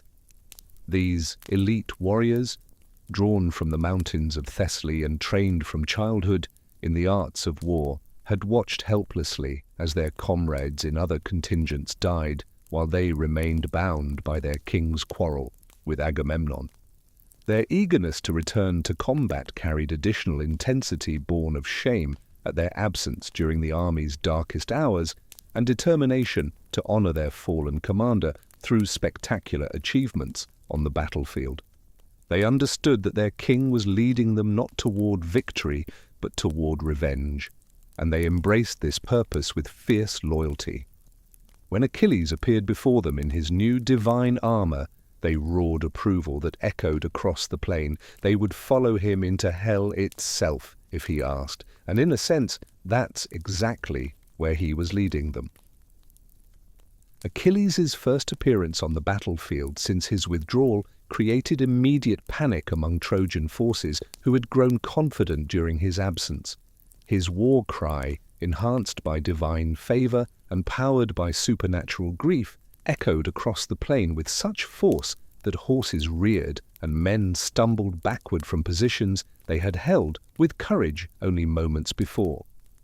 The sight of his new armor, blazing with reflected sunlight and marked with divine craftsmanship that proclaimed its wearer's connection to powers beyond mortal comprehension, sent ripples of fear through Trojan ranks that had learned to respect but not fear Greek military capabilities. This wasn't the Achilles who had fought before his withdrawal. This was something else entirely, something inhuman. The systematic slaughter that followed exceeded anything witnessed during the previous 9 years of siege warfare. Achilles' bronze-tipped spear, guided by supernatural accuracy and driven by inhuman strength, found vital spots in enemy armor with precision that seemed to violate natural laws. Warriors who had survived countless battles fell before him like wheat before a scythe. His movements were too fast, his strikes too accurate, his strength too great. Men who tried to run found his spear in their backs. Men who tried to fight found themselves dead before they could complete their first thrust. The Trojan army, which had been pressing toward the Greek ships for weeks, suddenly found itself in full retreat, fleeing back toward Troy's protective walls in complete disorder. The river Scamander, which had run clear through years of intermittent combat, began to run red with blood, literally red, choked with corpses, as Achilles carved his way through Trojan defenders. The river god himself would soon protest this pollution. But first, Achilles had an encounter with one of Troy's most important champions, one who would survive only through direct divine intervention. The slaughter was just beginning, and nothing could stop it. Achilles' encounter with Aeneas, son of Aphrodite and one of Troy's most capable warriors, demonstrated both the extent of divine protection and its limitations when confronting truly determined opposition. Aeneas possessed courage and skill that would have made him famous in any other context, but his conventional heroic virtues proved inadequate against an opponent who had transcended normal human limitations through grief and divine favor. The Trojan prince fought bravely, his bronze spear striking Achilles' divine shield with force sufficient to penetrate ordinary armor. But Hephaestus' craftsmanship held firm, and Achilles pressed his attack with relentless fury. Only Poseidon's direct intervention, motivated by prophetic knowledge of Aeneas' destined role in founding what would become Rome, preserved the Trojan prince from destruction. The god wrapped Aeneas in mist and spirited him away from the battlefield, leaving Achilles frustrated but undeterred. If he couldn't kill that Trojan, he'd find others. The slaughter of Lycaon, youngest son of King Priam, revealed the complete transformation that had occurred in Achilles' character since Patroclus' death. The young Trojan prince, whom Achilles had previously captured and sold into slavery before his recent return to Troy, attempted to appeal to their earlier relationship and the mercy that had once characterized the Greek hero's treatment of defeated enemies. Lycaon fell to his knees beside the banks of the Scamander, grasping Achilles' knees in the traditional gesture of supplication, and begged for his life. He offered ransom, reminded Achilles of past clemency, even argued that since he was only half-brother to Hector, different mothers, he shouldn't be held equally responsible for Patroclus' death. His pleas were desperate, eloquent, and completely futile. Achilles' response was cold as winter ice. "Fool! Don't talk to me of ransom. Before Patroclus met his fatal day, I was inclined to spare the Trojans. I took many alive and sold them overseas. But now not one will escape death if the gods throw him into my hands before Troy's walls. None of the Trojans, but especially none of Priam's sons. Die, friend. Why moan about it? Patroclus died and he was better than you. Look at me. See how handsome and powerful I am. I am the son of a goddess, yet death and fate will find me too." Then he drove his sword through Lycaon's neck and threw the body into the river. This new Achilles recognized no distinction between combatants and non-combatants, showed no interest in ransom or prisoner exchange, and displayed no concern for the codes of honor that had previously governed his conduct in war. The river Scamander's supernatural rebellion against the pollution of its waters with excessive bloodshed represented nature itself recoiling from the violence that Achilles' quest for vengeance had unleashed. The river god, angered by the corpses choking his stream and the blood turning his clear waters crimson, manifested in physical form and confronted Achilles directly. The god's voice thundered, "Stop filling my streams with corpses! The dead choke my current! I cannot reach the sea!" But Achilles, beyond reason or fear, continued killing Trojans and throwing their bodies into the water. Enraged, the river god sent a massive flood roaring down from the mountains, a wall of water carrying debris and corpses in its muddy torrent. The flood swept Achilles off his feet, dragging him downstream while trying to drown him, an ironic death for the world's greatest warrior, killed not by enemy spear, but by angry river. Achilles struggled desperately, grabbing at tree branches, fighting against the current, his divine armor actually hindering him now as its weight pulled him under. For the first time since Patroclus's death, real fear showed in his eyes. This wasn't how it was supposed to end. He was meant to die gloriously in combat, not drown ingloriously in a river. Hephaestus, watching from Olympus and recognizing that his craftsmanship was inadvertently causing Achilles' doom, intervened to save him. The fire god sent flames across the battlefield, drying the floodwaters and forcing the river back into its normal channel. Steam rose from the battlefield as divine fire met divine water, creating an otherworldly atmosphere that emphasized the cosmic significance of events unfolding around Troy's walls. Achilles emerged from the river, soaked and furious, and immediately resumed his slaughter. The gods had tried to stop him. They had failed. Nothing would prevent him from reaching Hector now. The retreat of Trojan forces behind the city's protective walls marked the culmination of Achilles' rampage across the plain, but also set the stage for the personal confrontation that would determine both his fate and Troy's future. The sight of their most feared enemy standing before Troy's gates, his armor still gleaming despite the day's carnage, and his spear still thirsting for Trojan blood, created despair among the city's defenders that threatened to collapse their resistance entirely. Mothers clutched their children closer, while fathers checked their weapons with trembling hands, all understanding that their city's fate now depended on the outcome of a single combat between champions whose reputations had grown to mythical proportions. Only Hector's decision to face Achilles in single combat offered hope that Troy's greatest champion might succeed where armies had failed. But everyone watching from the walls, Priam, Hecuba, Andromache, the entire population of Troy, understood what this confrontation would likely mean. They were about to watch their beloved prince die. Priam's anguished recognition that his eldest son faced almost certain death in confronting Achilles created one of the war's most poignant moments.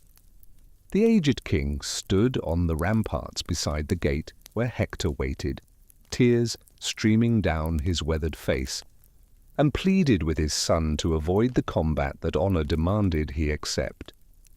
His voice cracking with emotion, Priam catalogued the sons he had already lost to Greek spears, Lycaon, just that morning, thrown into the river like refuse. Polydorus, struck down in earlier fighting, so many others, each death a wound to his heart. "Don't stand there alone against Achilles," the old king begged. "Come inside the walls. You are Troy's defender. If you die, the city falls." His appeal emphasized both the personal tragedy and the practical consequences that Hector's death would bring to Troy's defense. Priam's willingness to humble himself before Troy's assembled population, to weep openly and beg his son to choose survival over honor, demonstrated the desperation that Achilles' rampage had created within the royal family. Hecuba added her maternal pleas, her voice sharp with fear and grief. The Queen of Troy exposed her breast to her son in a gesture of profound maternal appeal, reminding him of the infancy she had nursed him through, the childhood she had guided him through, all the years of love she had given him. "Have pity on me," she cried. "If Achilles kills you, I will never be able to mourn you properly. You will be too far away, beside the Greek ships, where dogs and vultures will devour your body." Her appeals focused on the practical consequences that his death would bring to his own family's welfare. His wife Andromache would become a slave. His infant son Astyanax would be murdered to eliminate the royal heir, and she herself would be left to grieve without even the comfort of proper funeral rites. The queen's willingness to humble herself before Troy's assembled citizens demonstrated the desperation that filled the hearts of all who loved Hector. Both parents understood what their son's courage would cost them. They begged him to choose life over honor, survival over glory, but Hector stood firm. He had made his choice, and ancient audiences hearing this story would weep because they knew what was coming. They knew that despite all these pleas, despite all this love, despite everything that made life precious, Hector would face Achilles. And he would die, because that's what heroes did. That's what honor demanded. The tragedy wasn't that Hector would be killed.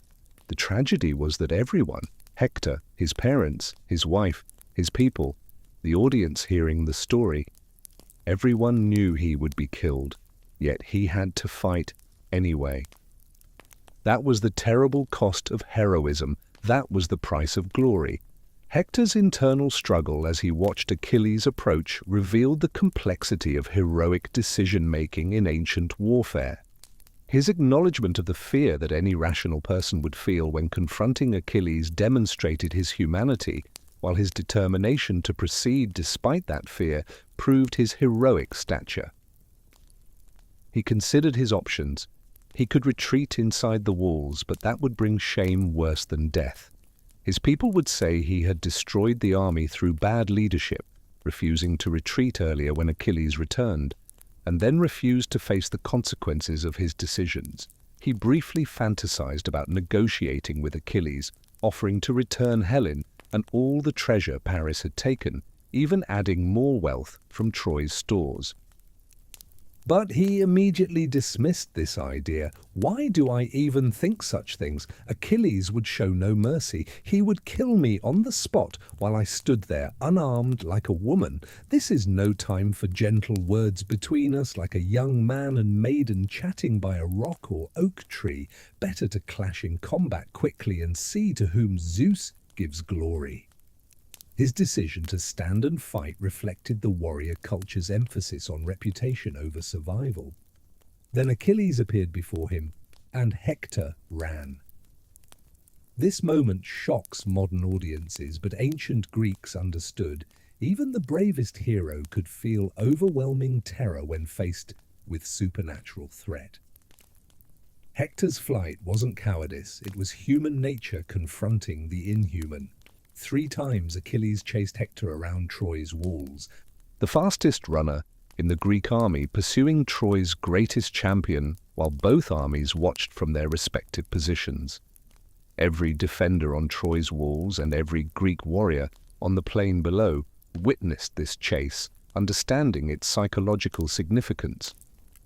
Trojan observers felt their hope dying with each circuit their champion completed in flight, while Greek forces sensed that their long siege might finally approach its climax. The pursuit created one of the war's most dramatic sequences, demonstrating both the speed that both heroes possessed and the desperation that drove them. Hector ran for his life. Achilles ran for vengeance. Neither would stop until divine intervention changed the dynamic. Athena, determined to ensure her champion achieved victory that would restore Greek morale and advance their cause toward ultimate triumph, decided to end the chase through deception. The goddess materialized before Hector in the form of his brother Deiphobus, one of Troy's other princes. The disguised Athena called out, "Brother, let us stand together and face Achilles. I will help you fight him." Hector, relieved and emboldened by what he believed was his brother's support, finally stopped running. He turned to face Achilles, calling out his challenge. "No more running, Achilles. 3 times you chased me around these walls and I fled. But now my heart tells me to stand and face you. Either I will kill you or you will kill me. But first, let us make an agreement before the gods. Whoever wins should treat the loser's body with respect. If I kill you, I will take your armor, but return your corpse to the Greeks for proper burial. Promise me you will do the same if you win." The proposal reflected Hector's continued commitment to civilized conduct, even in circumstances that had driven his opponent beyond such considerations. It was his last attempt to inject humanity into a conflict that had become inhuman. Achilles' response was pure ice. "Hector, don't talk to me of agreements. Lions make no pacts with men. Wolves and lambs have no understanding. There can be no oaths between us until one of us falls and satisfies Ares with his blood. Remember all your fighting skills now. You need to be both spear fighter and brave warrior, though it will do you no good. Athena will bring you down by my spear. Now you will pay in full for all my grief over Patroclus and the other comrades you killed." His refusal to consider any outcome other than Hector's death and his explicit threats regarding the treatment of his enemy's corpse demonstrated how thoroughly his desire for revenge had replaced all other moral considerations. The codes of honor that had once governed both warriors' conduct meant nothing now.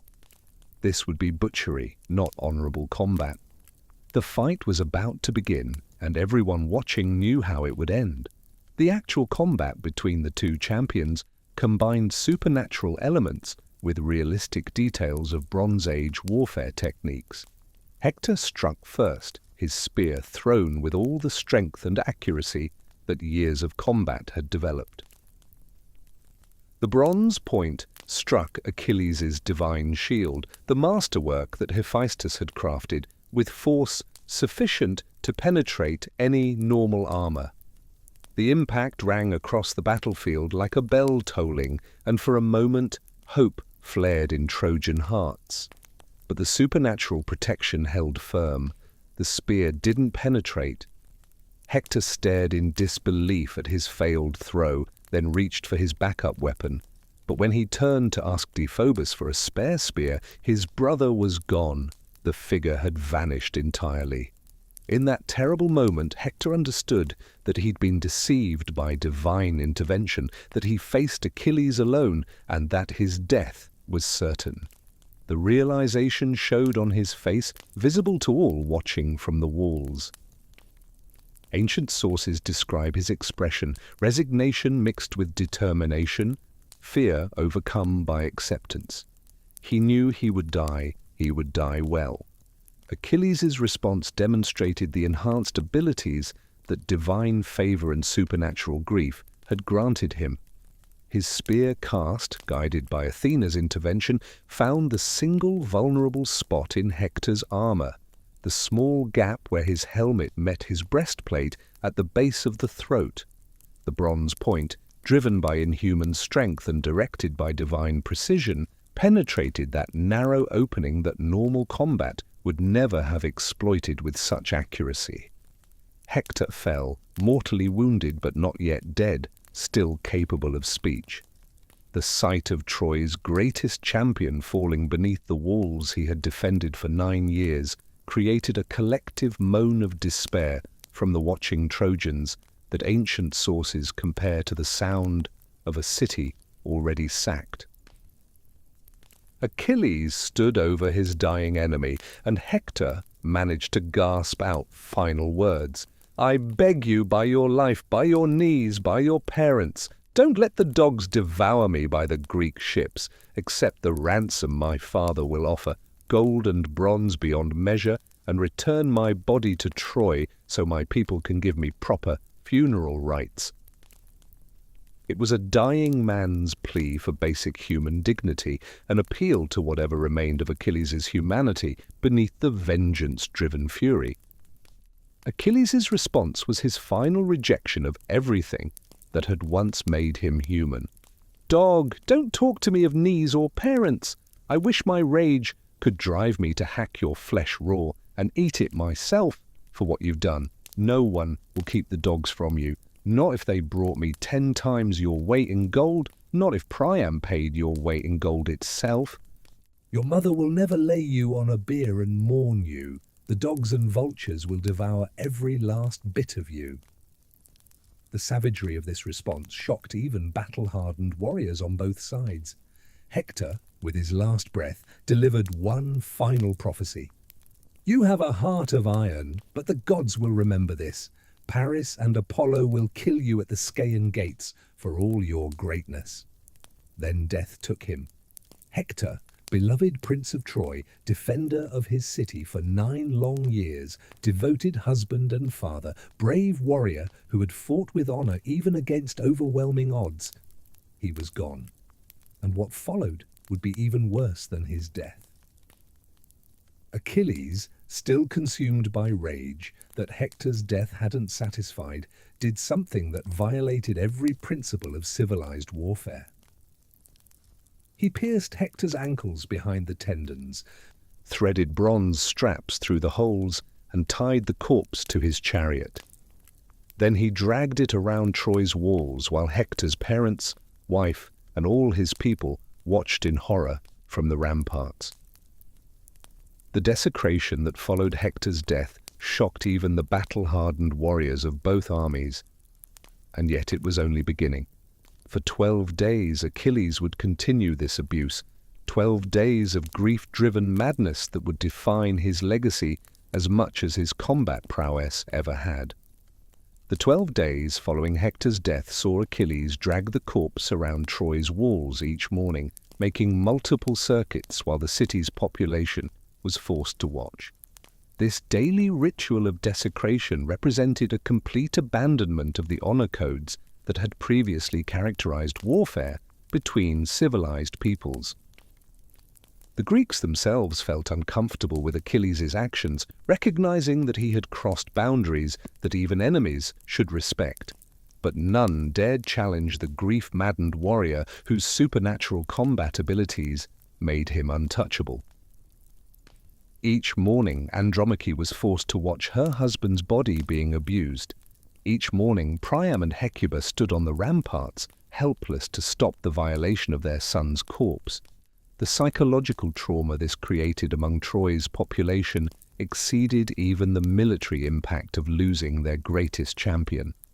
The sight of their beloved prince being dishonored day after day, with no power to prevent it or even to perform proper funeral rites, created despair that threatened to end the city's resistance entirely. Yet Apollo, recognizing that some violations of natural law demanded supernatural intervention, preserved Hector's body from the mutilation that such treatment should have caused. The god's divine protection prevented decay and disfigurement that Achilles intended to inflict, ensuring that Hector retained his dignity even in death. The miraculous preservation of the body's appearance, despite days of abuse, created wonder among observers that emphasized the cosmic significance of the events unfolding. The corpse showed no signs of decomposition, no damage from being dragged across rocky ground, no marks from exposure to elements. It looked as fresh as the moment of death, a supernatural testament to divine favor. This preservation suggested that the gods, despite their various allegiances, found Achilles' behavior excessive and worthy of intervention. Even deities who supported the Greek cause recognized that some boundaries shouldn't be crossed. The divine council that convened on Olympus to address Achilles' continued violation of civilized norms reflected the gods' recognition that mortal actions had exceeded bounds that even they found acceptable. Zeus himself criticized Athena for allowing her champion to go so far, expressing concern that such behavior damaged the moral foundations upon which cosmic order depended. The king of the gods commanded that Achilles be compelled to return Hector's body, regardless of his grief or desire for revenge. The unanimity among the gods regarding this decision showed that some principles transcended the partisan divisions that had characterized divine involvement throughout the war. Even Hera and Athena, who hated Troy and had supported the Greeks throughout, agreed that Achilles had gone too far. Thetis received Zeus's command to visit her son and order him to accept ransom for Hector's body. The sea goddess's mission to Achilles created a confrontation between maternal authority and heroic obsession. Her arguments emphasize both divine will and practical considerations about the consequences of continued defiance. She explained that all the gods were angry with him, that Zeus himself demanded he return the body, that his continued abuse of Hector's corpse was alienating both divine and human allies. Achilles listened to his mother with barely contained fury, but even in his grief-maddened state, he recognized that defying direct commands from Zeus carried consequences he couldn't afford. His eventual agreement to receive Priam's embassy reflected not submission to divine commands, but recognition that even vengeance had limits and that some gestures of humanity remained necessary even in the depths of hatred. He would accept ransom. He would return the body, but the hatred in his heart would never die. Nothing could bring Patroclus back. Nothing could fill that void. Soon enough, his own death would follow. And perhaps that was fitting. Perhaps that was the only ending that made sense for this story of grief and revenge.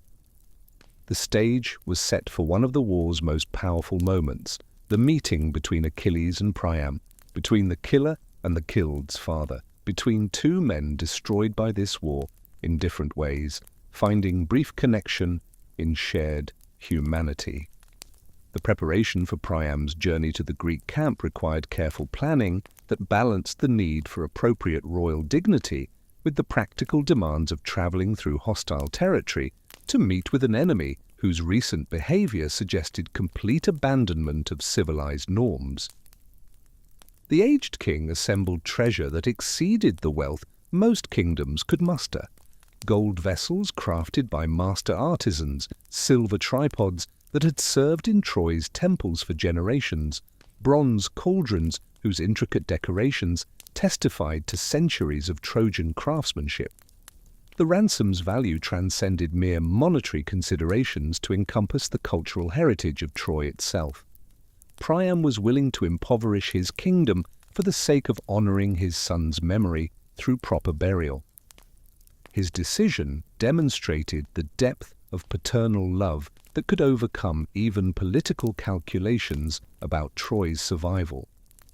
The king's determination to make the journey personally, despite his advanced age, and the obvious risks involved, showed courage that equaled any battlefield heroics. Hermes, messenger of the gods, appeared to guide Priam's wagon through the Greek lines under cover of darkness. The divine escort's supernatural influence ensured that Greek sentries remained drowsy at their posts, their eyes sliding past the small procession as if it were merely another shadow among the many that moved across the siege camp during night hours. The wagon's wheels, wrapped in cloth to muffle their sound, rolled silently over packed earth, worn smooth by 9 years of constant military traffic. As they approached Achilles' tent, Hermes revealed his divine nature to Priam, offered final encouragement, then vanished, leaving the old king to face his son's killer alone. Priam entered the tent where Achilles sat with his companions, still fresh from evening meal. The aged king's trembling hands reached out and grasped Achilles' knees in the traditional gesture of supplication, then did something that shocked everyone present. He kissed the hands that had killed his son. Those terrible hands, stained with the blood of so many Trojans, so many of Priam's sons, the old king kissed them. Then Priam spoke, his voice carrying the weight of unbearable grief. "Remember your own father, Achilles? He is old like me, approaching the threshold of grim old age. Perhaps his neighbors trouble him, and there is no one to defend him from war and ruin. But at least while he hears you are still alive, he can rejoice and hope each day to see his dear son return from Troy. But I am cursed beyond all men. I fathered brave sons in wide Troy, and not one is left. I had 50 sons when the Greeks came. 19 were born from one mother, the rest from women in my household. Most have already fallen in battle. The one son I relied on to defend the city and its people. You killed him yesterday as he fought for his homeland. For his sake I have come to the Greek ships to win him back from you, bringing countless ransom. Respect the gods, Achilles. Have pity on me, remembering your own father. I am more pitiable than he. I have endured what no man should ever have to endure. I have kissed the hands of the man who killed my children." The speech, one of the most powerful in all ancient literature, appealed to Achilles' humanity by reminding him of his own aged father Peleus, now growing old in distant Phthia, while his son pursued vengeance in foreign lands. The recognition of shared mortality and the universal experience of loss temporarily penetrated the barrier of grief and rage that had isolated Achilles from normal human emotion since Patroclus' death. For the first time in 12 days, Achilles wept, not for Patroclus this time, but for his father, for this old king kneeling before him, for all the fathers and sons destroyed by this war. Something in him, some last fragment of humanity that the rage hadn't burned away, stirred, and he made his decision. Achilles gently raised Priam from his suppliant position, moved by the old king's courage and grief. His response revealed emotions that had been buried beneath layers of supernatural anger and divine-enhanced combat fury. "Old man, you have endured much suffering in your heart. How did you dare to come alone to the Greek ships to face the man who has killed so many of your sons? You have a heart of iron, but sit now on this chair, and let us put our griefs aside, painful though they are. Cold grief serves no purpose. This is the fate the gods have spun for poor mortals. We live in misery, while they live without care. 2 jars stand on Zeus's threshold, one filled with evil gifts, one with good. Zeus mixes from both for most people, but some receive only evil, and they wander the earth honored by neither gods nor men. My father received glorious gifts from the gods, wealth, rule over many myrmidons, even a goddess for a wife. But the gods also gave him evil, no line of royal sons to follow him, only one son, doomed to die young. And I cannot care for him in his old age, because I sit here in Troy, far from home, bringing grief to you and your children." The shared meal that Achilles offered to Priam, conducted according to ancient protocols of hospitality that transcended current enmities, demonstrated his recognition that some human bonds remained sacred even in the midst of total war. The 2 enemies ate together in Achilles' tent. The killer and the victim's father, breaking bread, sharing wine, each seeing in the other something of themselves. Ancient sources describe them looking at each other with wonder. Priam marveling at Achilles' beauty and power, Achilles amazed by Priam's noble bearing despite his age and grief. For a few hours, They were not Greek and Trojan, not enemies, but simply 2 men destroyed by war, finding brief connection in shared humanity. Achilles ordered his servants to wash Hector's body and anoint it with oil, but instructed them to do this out of Priam's sight.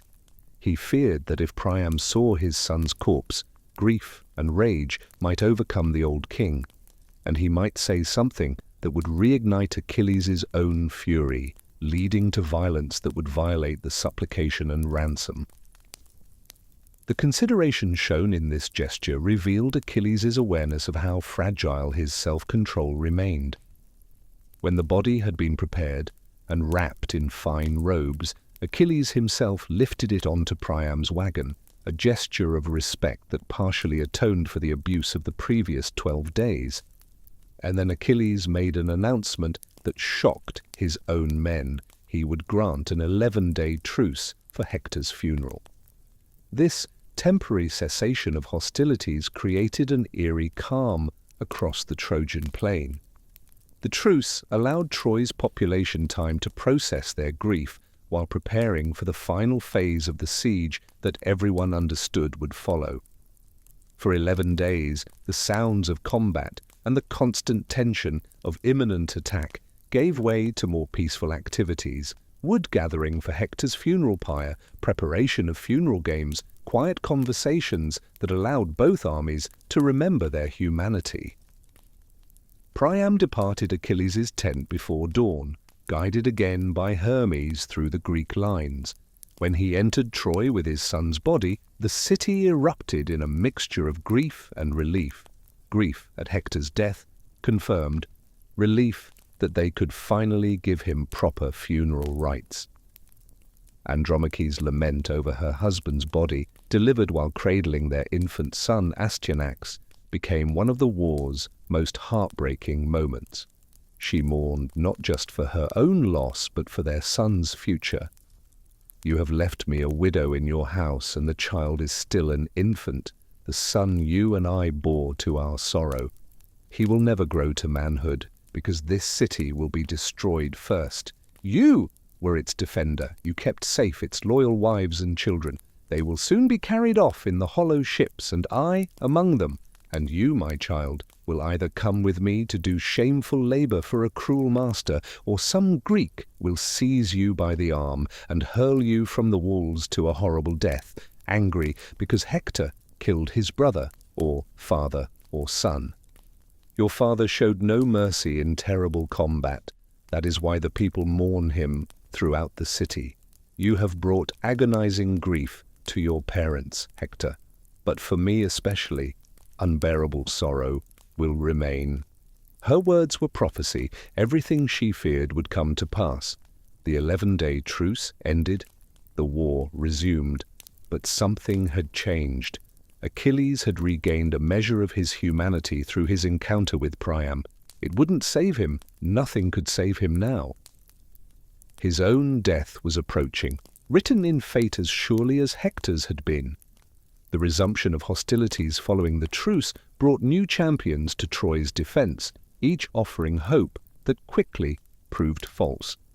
Penthesilea, queen of the Amazons, arrived with her warrior women, formidable fighters whose unconventional combat styles emphasized mobility and archery over the close-quarter spear work that dominated contemporary warfare. The Amazons' appearance initially created tactical challenges for Greek forces unaccustomed to fighting female opponents, whose techniques followed different patterns. Penthesilea herself possessed exceptional skill and courage, killing several prominent Greek warriors in early engagements. Her success briefly raised hopes that Troy might yet survive, but her confidence led her to challenge Achilles directly, and that proved fatal. Their duel was brief but fierce. Penthesilea fought with all the skill and courage that had made her legendary among her people, but Achilles' supernatural combat abilities proved insurmountable. His spear pierced her armor, and she fell from her horse, mortally wounded. As Achilles removed her helmet and saw her face for the first time, sources suggest he felt brief remorse. She was young and extraordinarily beautiful, and her courage deserved better than this end. But the moment passed quickly, and her death eliminated Troy's latest hope for salvation. Memnon, king of the Ethiopians and son of the dawn goddess Eos, represented Troy's final attempt to secure decisive military support from allied kingdoms. His arrival with substantial Ethiopian forces briefly restored Trojan confidence that the siege might yet be broken. Memnon possessed both divine heritage through his mother and formidable combat skills that marked him as one of the era's greatest warriors. His initial successes against Greek forces, including the killing of Antilochus, Nestor's son, demonstrated that he posed a genuine threat to Greek military effectiveness. The duel between Memnon and Achilles became one of the war's most celebrated single combats, as two warriors of near equal prowess fought before both assembled armies. But ultimately, Achilles prevailed. His spear found its mark, and Memnon fell. Eos's grief for her fallen son manifested through natural phenomena. The tears of dew that appeared each morning on grass and flowers became forever associated with a mother's mourning. Troy's last great champion was gone, and with him died the final hope of victory through external military assistance.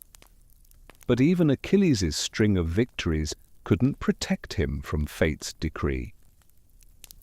His death came not from honorable single combat with a worthy opponent, but from an arrow shot by Paris, Troy's least distinguished warrior, guided by Apollo's divine hand. The circumstances of his death created immediate controversy. Some accounts attributed the shot directly to Apollo, with Paris serving merely as the god's instrument for delivering divine retribution. Others emphasized Paris's skill as an archer and his knowledge of Troy's defensive positions, suggesting the shot required genuine mortal skill even with divine guidance. The arrow struck Achilles' heel, the only vulnerable spot on his otherwise invulnerable body, the place where his mother Thetis had held him when dipping him in the river Styx to grant immortality. The irony was perfect. The world's greatest warrior, killed by its most cowardly prince, struck in the one weak point on his body. As Achilles fell, mortally wounded, he supposedly pulled the arrow from his heel and threw his spear one final time toward the Scaean gate, where Paris stood, missing by inches. Then death took him. The battle for Achilles' body, fought over his fallen corpse as Trojan forces attempted to claim his armor and weapons as trophies, while Greek warriors struggled to prevent such desecration, demonstrated the continuing importance of heroic honor, even in death. Ajax the Greater and Odysseus led the Greek effort to recover their champion's remains, fighting with desperate courage against overwhelming odds as Trojan forces pressed their advantage.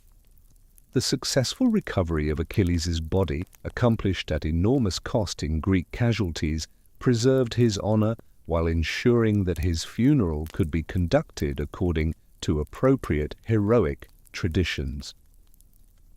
But everyone understood that the expedition had just lost its most irreplaceable asset. How could they possibly win now?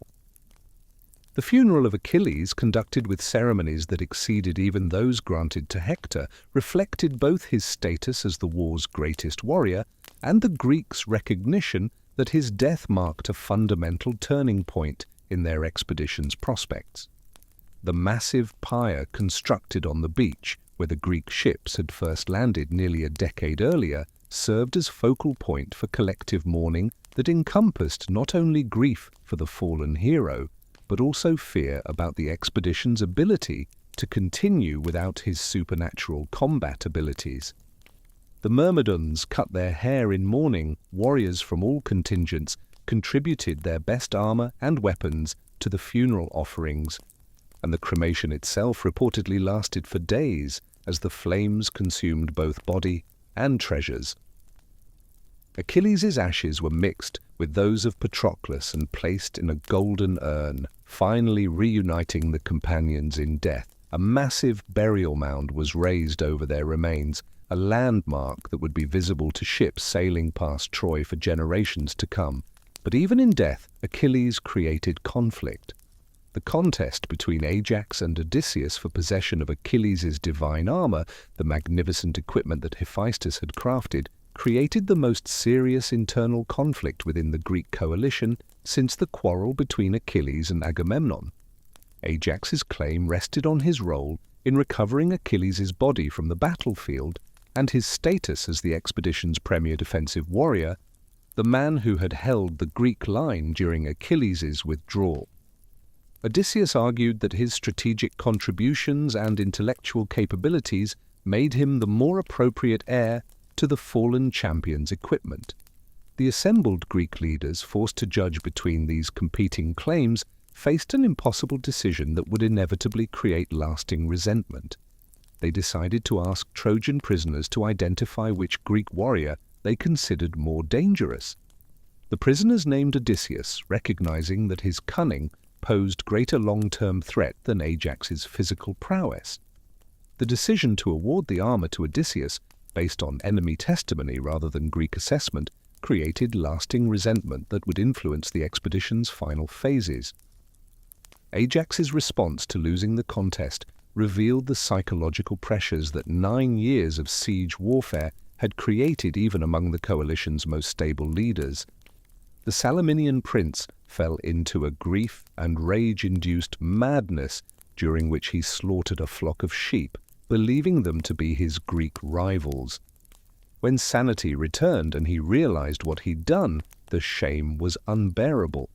Ajax, who had been the expedition's most reliable warrior, who had never shirked duty or sought personal glory above collective welfare, who had held the line when Achilles withdrew. Ajax killed himself rather than live with the humiliation of losing the contest and the madness that had followed.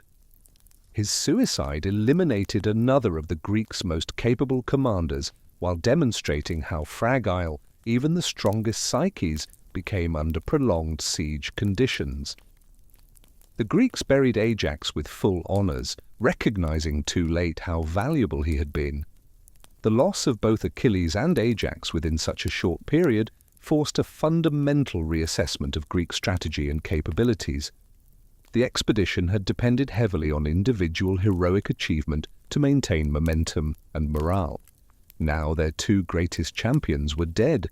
The strategic deadlock that emerged revealed harsh realities. Troy's walls remained intact despite 9 years of intermittent assault. The city's population had adapted to siege conditions in ways that made simple starvation ineffective. And the Greek naval blockade had never achieved complete effectiveness due to geographical challenges and seasonal weather patterns that forced periodic relaxation of patrol activities. The growing desperation among Greek forces manifested in various forms of indiscipline and political fragmentation that threatened to dissolve the coalition entirely. Individual contingents questioned their continued participation in an expedition that seemed unlikely to achieve its stated objectives, while the enormous costs of maintaining such a large force in hostile territory strained participating kingdoms beyond their capacity to continue indefinitely. The deaths of the expedition's most charismatic and effective leaders had eliminated the personal loyalties that had previously overcome these practical considerations. Something had to change. Someone needed a new strategy, and that someone was Odysseus.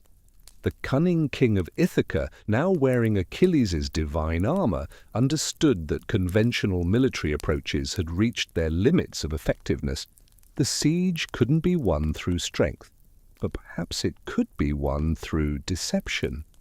Odysseus' emergence as the primary architect of Greek strategy following the deaths of Achilles and Ajax reflected both his intellectual capabilities and his understanding that conventional military approaches had failed. His reputation for cunning and innovative problem-solving made him the logical choice for developing new approaches that might succeed where traditional siege warfare had reached its limits. The king of Ithaca's analysis emphasized the need for psychological warfare and technological innovation that could exploit Trojan weaknesses that direct assault couldn't overcome. His recognition that Troy's walls made conventional assault impossible led him to consider approaches that might bypass these physical obstacles through deception and manipulation of Trojan religious beliefs. The plan required sophisticated understanding of enemy psychology, careful attention to technical details, and coordination among Greek forces that had been demoralized by recent losses. The conception of the Trojan Horse stratagem represented the culmination of Odysseus' strategic thinking. It would exploit Troy's piety, their desire to believe the war was over, their exhaustion after 9 years of siege. The plan was audacious, brilliant, and completely unprecedented in ancient warfare. The construction of the wooden horse demanded engineering skills that tested Bronze Age craftsmen's capabilities. The selection of timber required careful consideration of wood types that would provide sufficient strength to support the weight of concealed warriors while maintaining the appearance of a religious offering appropriate for dedication to Athena. The horse's dimensions, approximately 30 feet in height and proportionally scaled, reflected calculations that balanced practical requirements with the need to inspire appropriate awe among Trojan observers. The structure had to be large enough to conceal a significant number of warriors, but not so massive that moving it would be obviously impossible.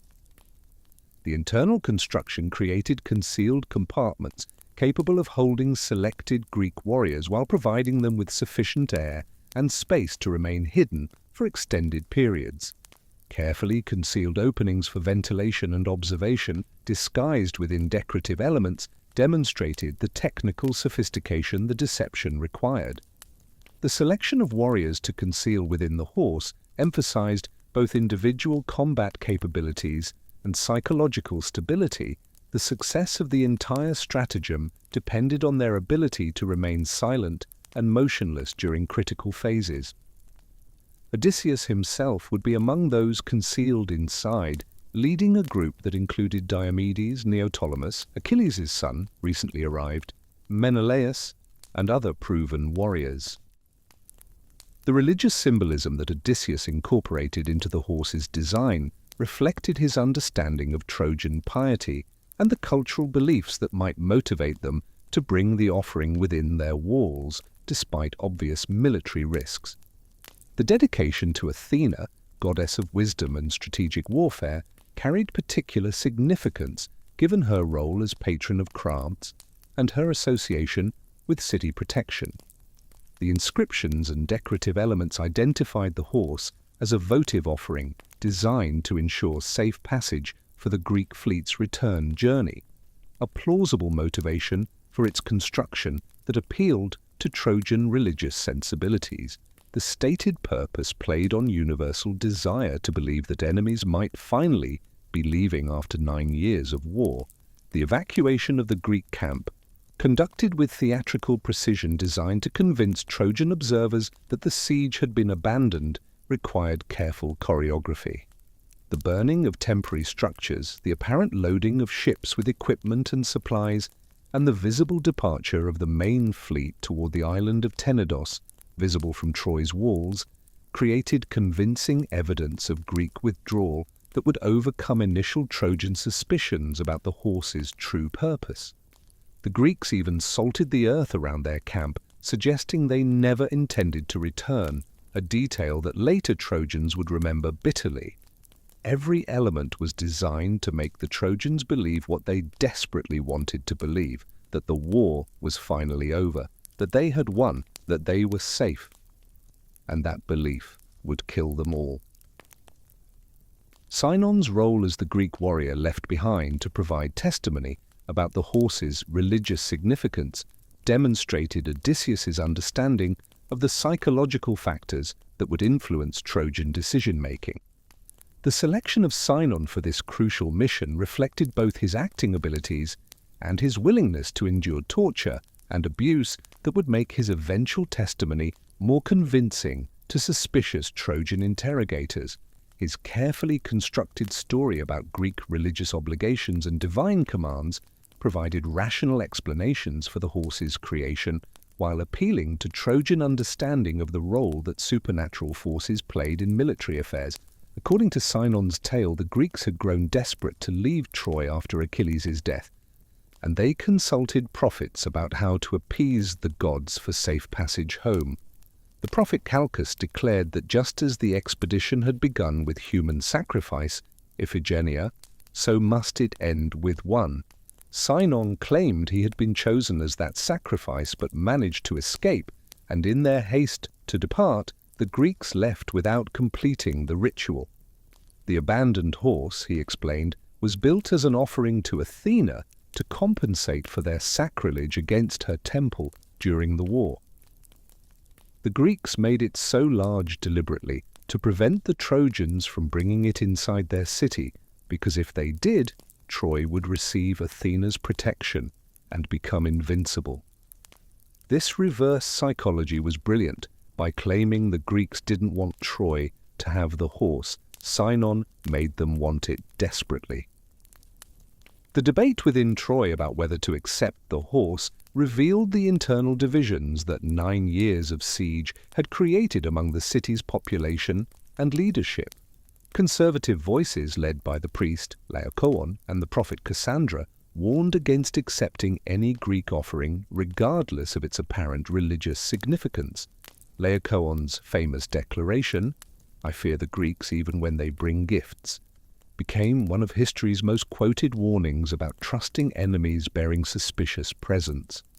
The priest emphasized the obvious military risks involved in bringing such a large structure within the city's walls, and questioned the sincerity of Greek religious devotion that had been notably absent throughout the siege's previous phases. His arguments made logical sense. They should have been heeded, but the Trojans were exhausted and desperate to believe the war was over, and Sinon's story played perfectly into their hopes. Then came the serpents.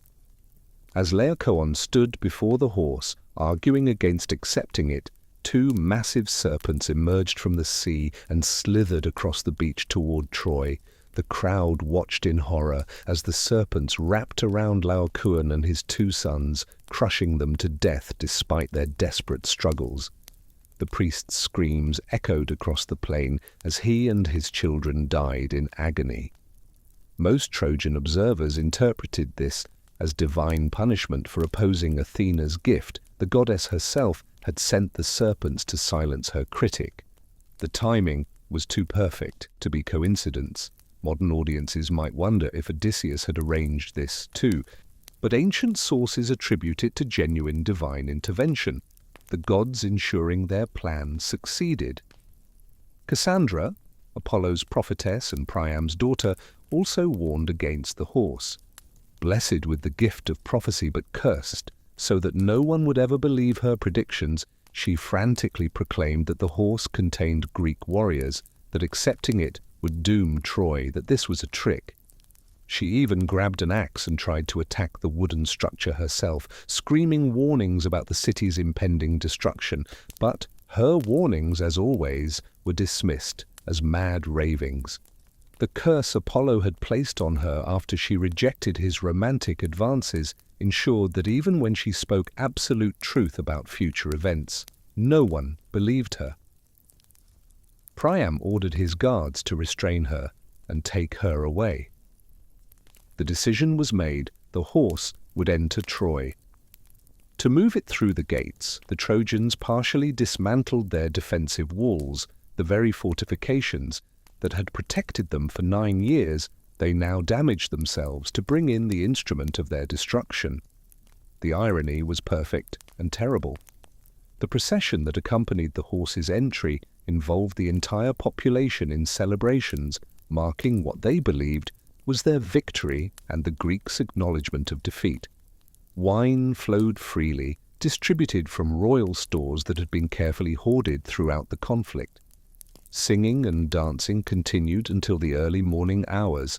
The festivities created widespread intoxication that impaired the vigilance of sentries and defenders who should have maintained their watch despite the apparent end of hostilities.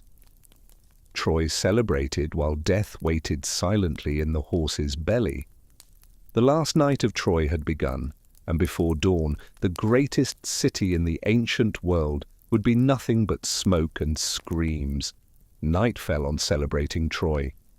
In the darkness, the Greek warriors concealed within the horse waited with mounting tension, listening to the sounds of revelry outside gradually dying away as exhaustion and wine overcame the citizens. Odysseus controlled the timing with perfect precision, waiting until he judged most of Troy asleep and drunk. Then, in the dead hours before dawn, he gave the signal.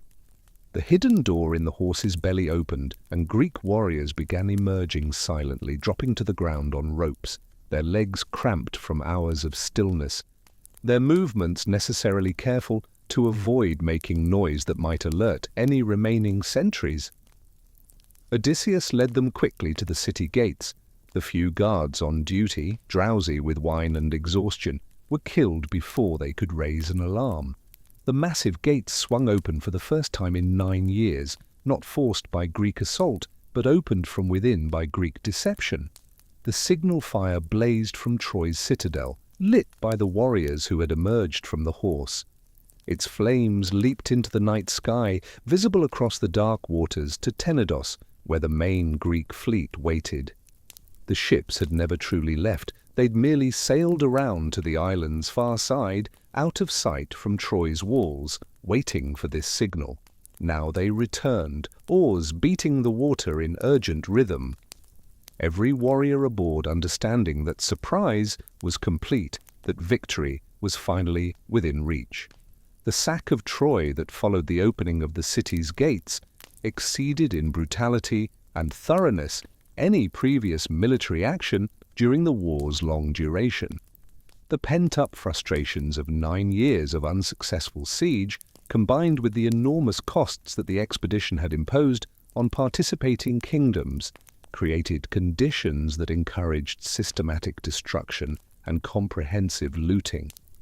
Greek warriors poured through the streets, killing everyone they encountered. Trojan defenders, roused from drunken sleep, struggled to organize resistance but found themselves outmatched and outnumbered at every turn.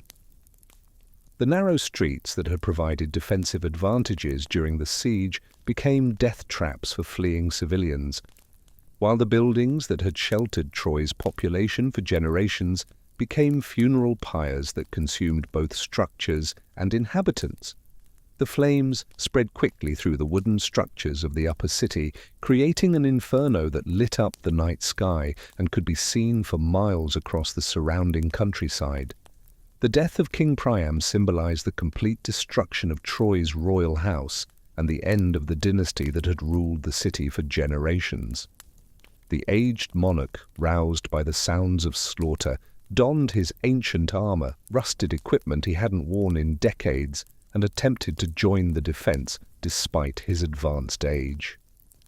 But Hecuba convinced him to seek sanctuary instead.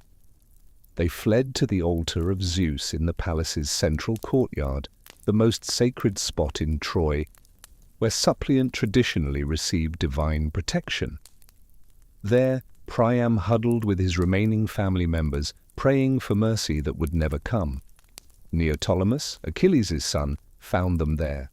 The young warrior, eager to prove himself worthy of his father's legacy, showed none of Achilles' eventual capacity for mercy. When Priam's youngest son Politis was cut down while fleeing past the altar, the old king found his voice for one final rebuke. "May the gods repay you for this wickedness, killing a son before his father's eyes, defiling this sacred place." Neoptolemus's response was to grab Priam, drag him through his son's blood, and kill him at Zeus's own altar. The aged monarch's murder, accomplished despite his suppliant position at the god's altar, violated the most sacred principles of ancient warfare. The sight of their king's corpse left unburied among the ruins of his palace created despair among Troy's surviving population that exceeded even the physical destruction surrounding them. The Trojan royal line was being systematically extinguished, and the worst atrocities were still to come. The systematic elimination of Troy's royal heirs ensured no future attempts to restore the city's independence under legitimate dynastic leadership. Astyanax, Hector's infant son, represented the most direct threat to permanent Greek control of the region. Despite his age, he was barely more than a toddler. The Greeks decided he couldn't be allowed to live. Odysseus himself supposedly advocated for the child's death, arguing with cold logic that the son of Hector would inevitably seek revenge when he grew to manhood. Neoptolemus carried out the sentence, seizing the screaming child from his mother Andromache's arms and hurling him from Troy's walls. Ancient sources describe Andromache's screams as the child fell, her desperation to reach him, her collapse when the deed was done. The murder of Astyanax represented not just individual cruelty, but calculated strategic thinking about preventing future resistance. Eliminate the royal bloodline entirely, leave no legitimate heir around whom opposition might rally. The distribution of Trojan women as spoils of war reflected the ancient world's treatment of conquered populations, while creating personal tragedies that would influence survivors' lives for generations. Cassandra, despite her status as Apollo's priestess, was assigned to Agamemnon, the prophet who had warned against the horse, who had foreseen Troy's destruction, who had been right about everything but never believed she would be dragged back to Mycenae as the prize of the supreme commander. Andromache became Neoptolemus's concubine, forced to serve the son of the man who had killed her husband. Hecuba, the queen who had lost everything, husband, sons, city, grandchildren, fell to Odysseus's lot, though later traditions suggest she died or was transformed before reaching Greece, unable to bear the weight of her accumulated grief. But the Greeks' victory came with a terrible price. The systematic violation of Troy's temples during the sack created the first cracks in what should have been their moment of ultimate vindication. Ajax, the lesser's assault on Cassandra within Athena's sacred precinct, represented more than simple criminal violence. It constituted a direct affront to the goddess who had been instrumental in securing Greek victory. The prophet's sanctuary at the goddess's altar meant nothing to the Locrian prince. He dragged Cassandra from her refuge while she clutched Athena's sacred statue so tightly that the wooden figure toppled and was damaged. This sacrilege, committed in the goddess's own temple, created divine anger that would manifest in supernatural retribution against the entire Greek expedition. The wooden statue of Athena, its eyes said to have turned away in horror at witnessing the violation, became an omen that more perceptive Greek commanders recognized as a warning of divine displeasure. Other temples throughout the conquered city suffered similar violations. Priests murdered at their altars, sacred treasures looted for their metal content rather than religious significance, holy spaces converted into temporary brothels. The systematic desecration created a catalogue of offences that demanded divine punishment regardless of the Greeks' previous service to Olympian interests. The distribution process itself revealed the Greeks' disregard for sacred protections that should have shielded even conquered enemies. Polyxena, youngest daughter of Priam and Hecuba, was sacrificed at Achilles' tomb according to demands supposedly made by the dead hero's ghost. The young princess's death, accomplished despite her status as a non-combatant and her family's royal dignity, demonstrated how thoroughly the desire for vengeance had corrupted Greek moral judgment. Her blood, spilled on Achilles' burial mound to satisfy his shade's demands for companionship in the underworld, completed the pattern of sacrilege that had begun with Ajax's assault on Cassandra. The gods watched these violations with mounting anger. Athena and Poseidon, despite their previous disagreements about which side to support, found themselves in complete agreement about one thing: the Greeks had gone too far. Divine retribution was coming. The fleet that had taken 10 years to conquer Troy wouldn't make it home. Most of those victorious warriors celebrating in Troy's burning ruins were already dead. They just didn't know it yet. The storms were gathering, the seas were waiting, and the Greeks' real suffering was about to begin. The storm that struck the departing Greek fleet as it attempted to round Cape Caphareus demonstrated divine power, unleashed in its most destructive form. Winds that exceeded any natural weather phenomenon drove ships onto rocky shores where they were pounded to pieces by waves that towered higher than Troy's walls had stood. The supernatural darkness that accompanied the tempest prevented navigation by stars or landmarks, while lightning that split the sky with unnatural frequency illuminated scenes of destruction that exceeded the horrors witnessed during Troy's sack. Poseidon, the Earthshaker, used his intimate knowledge of every reef, current, and hidden danger throughout the Mediterranean to transform the sea from a highway home into a watery graveyard for ships and men who had offended divine justice. Ajax the Lesser's death during this storm provided immediate evidence of divine retribution for his sacrilege in Athena's temple.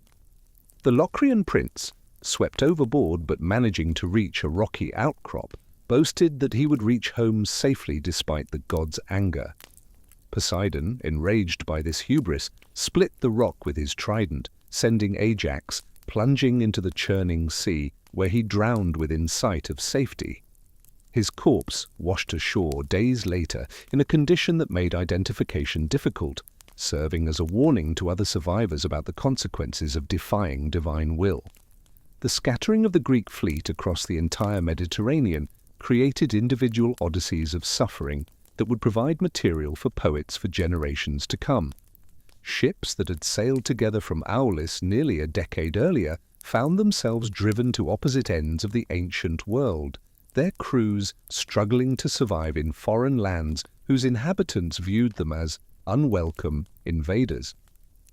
The fates that awaited the Greek leaders who survived the storm revealed that victory in war carried consequences extending far beyond the battlefield. Agamemnon returned to Mycenae with Cassandra, only to be murdered by his wife Clytemnestra and her lover Aegisthus, revenge for his sacrifice of Iphigenia, revenge for years of absence, revenge for bringing home a foreign concubine. Cassandra, whose prophetic warnings had never been believed throughout her life, foresaw the murder, but couldn't prevent it. She walked into that palace knowing she would die, accepting fate as she'd accepted everything else. Menelaus and Helen wandered for 7 years through Egypt, Libya, and various Mediterranean islands, accumulating wealth while working through their complex relationship. The man who'd launched 1,000 ships to reclaim his wife found himself traveling with her for years, neither fully reconciled nor fully estranged, bound together by shared history, too complicated to escape. They eventually returned to Sparta, where Helen would live out her days, the most beautiful woman in the world, the face that launched the Great War, forever wondering if it had been worth the cost. Diomedes returned to Argos to find his wife unfaithful, driven into exile despite his heroic achievements. Odysseus would wander for 10 more years before reaching Ithaca. Neoptolemus was eventually killed in a dispute at Delphi. The survivors scattered, died, disappeared into history's shadows, but one Trojan escaped to found something new. Aeneas, carrying his aged father Anchises on his shoulders while leading his young son Ascanius by the hand, fled the burning city and eventually reached Italy. His descendants would found Rome, transforming Trojan defeat into ultimate victory, the empire that would eventually conquer Greece itself. The Trojan War, that decade of death, that catalogue of heroism and atrocity, that story of pride and passion and the terrible costs of both, it became the foundational myth of Western civilization. Homer's Iliad and Odyssey transformed these events into literature that shaped European culture for 3,000 years. The themes of heroic values versus human costs, divine interference in mortal affairs, the price of glory, the consequences of pride, they resonate still. Archaeological evidence from Hisarlik suggests that Troy, the Seventh, was indeed destroyed by violence around 1180 BC, roughly corresponding to traditional dates. Whether the Homeric War happened exactly as described, we'll never know. But the story's power doesn't depend on historical accuracy. It depends on truth about human nature, how easily passion escalates into violence, how pride prevents sensible compromises, how war destroys even its winners. The Trojans lost their city, the Greeks lost their innocence, their leaders, their safe journey home. Nobody really won. Perhaps that's the ultimate lesson of Troy, that war's costs exceed any victory's benefits, that glory purchased with blood never satisfies, that the pursuit of honor often leads to dishonor, and that even righteous causes can corrupt those who serve them. The wooden horse stands as eternal symbol of intelligence defeating strength, but also of how easily trust can be exploited and how thoroughness of deception determines victory's completeness.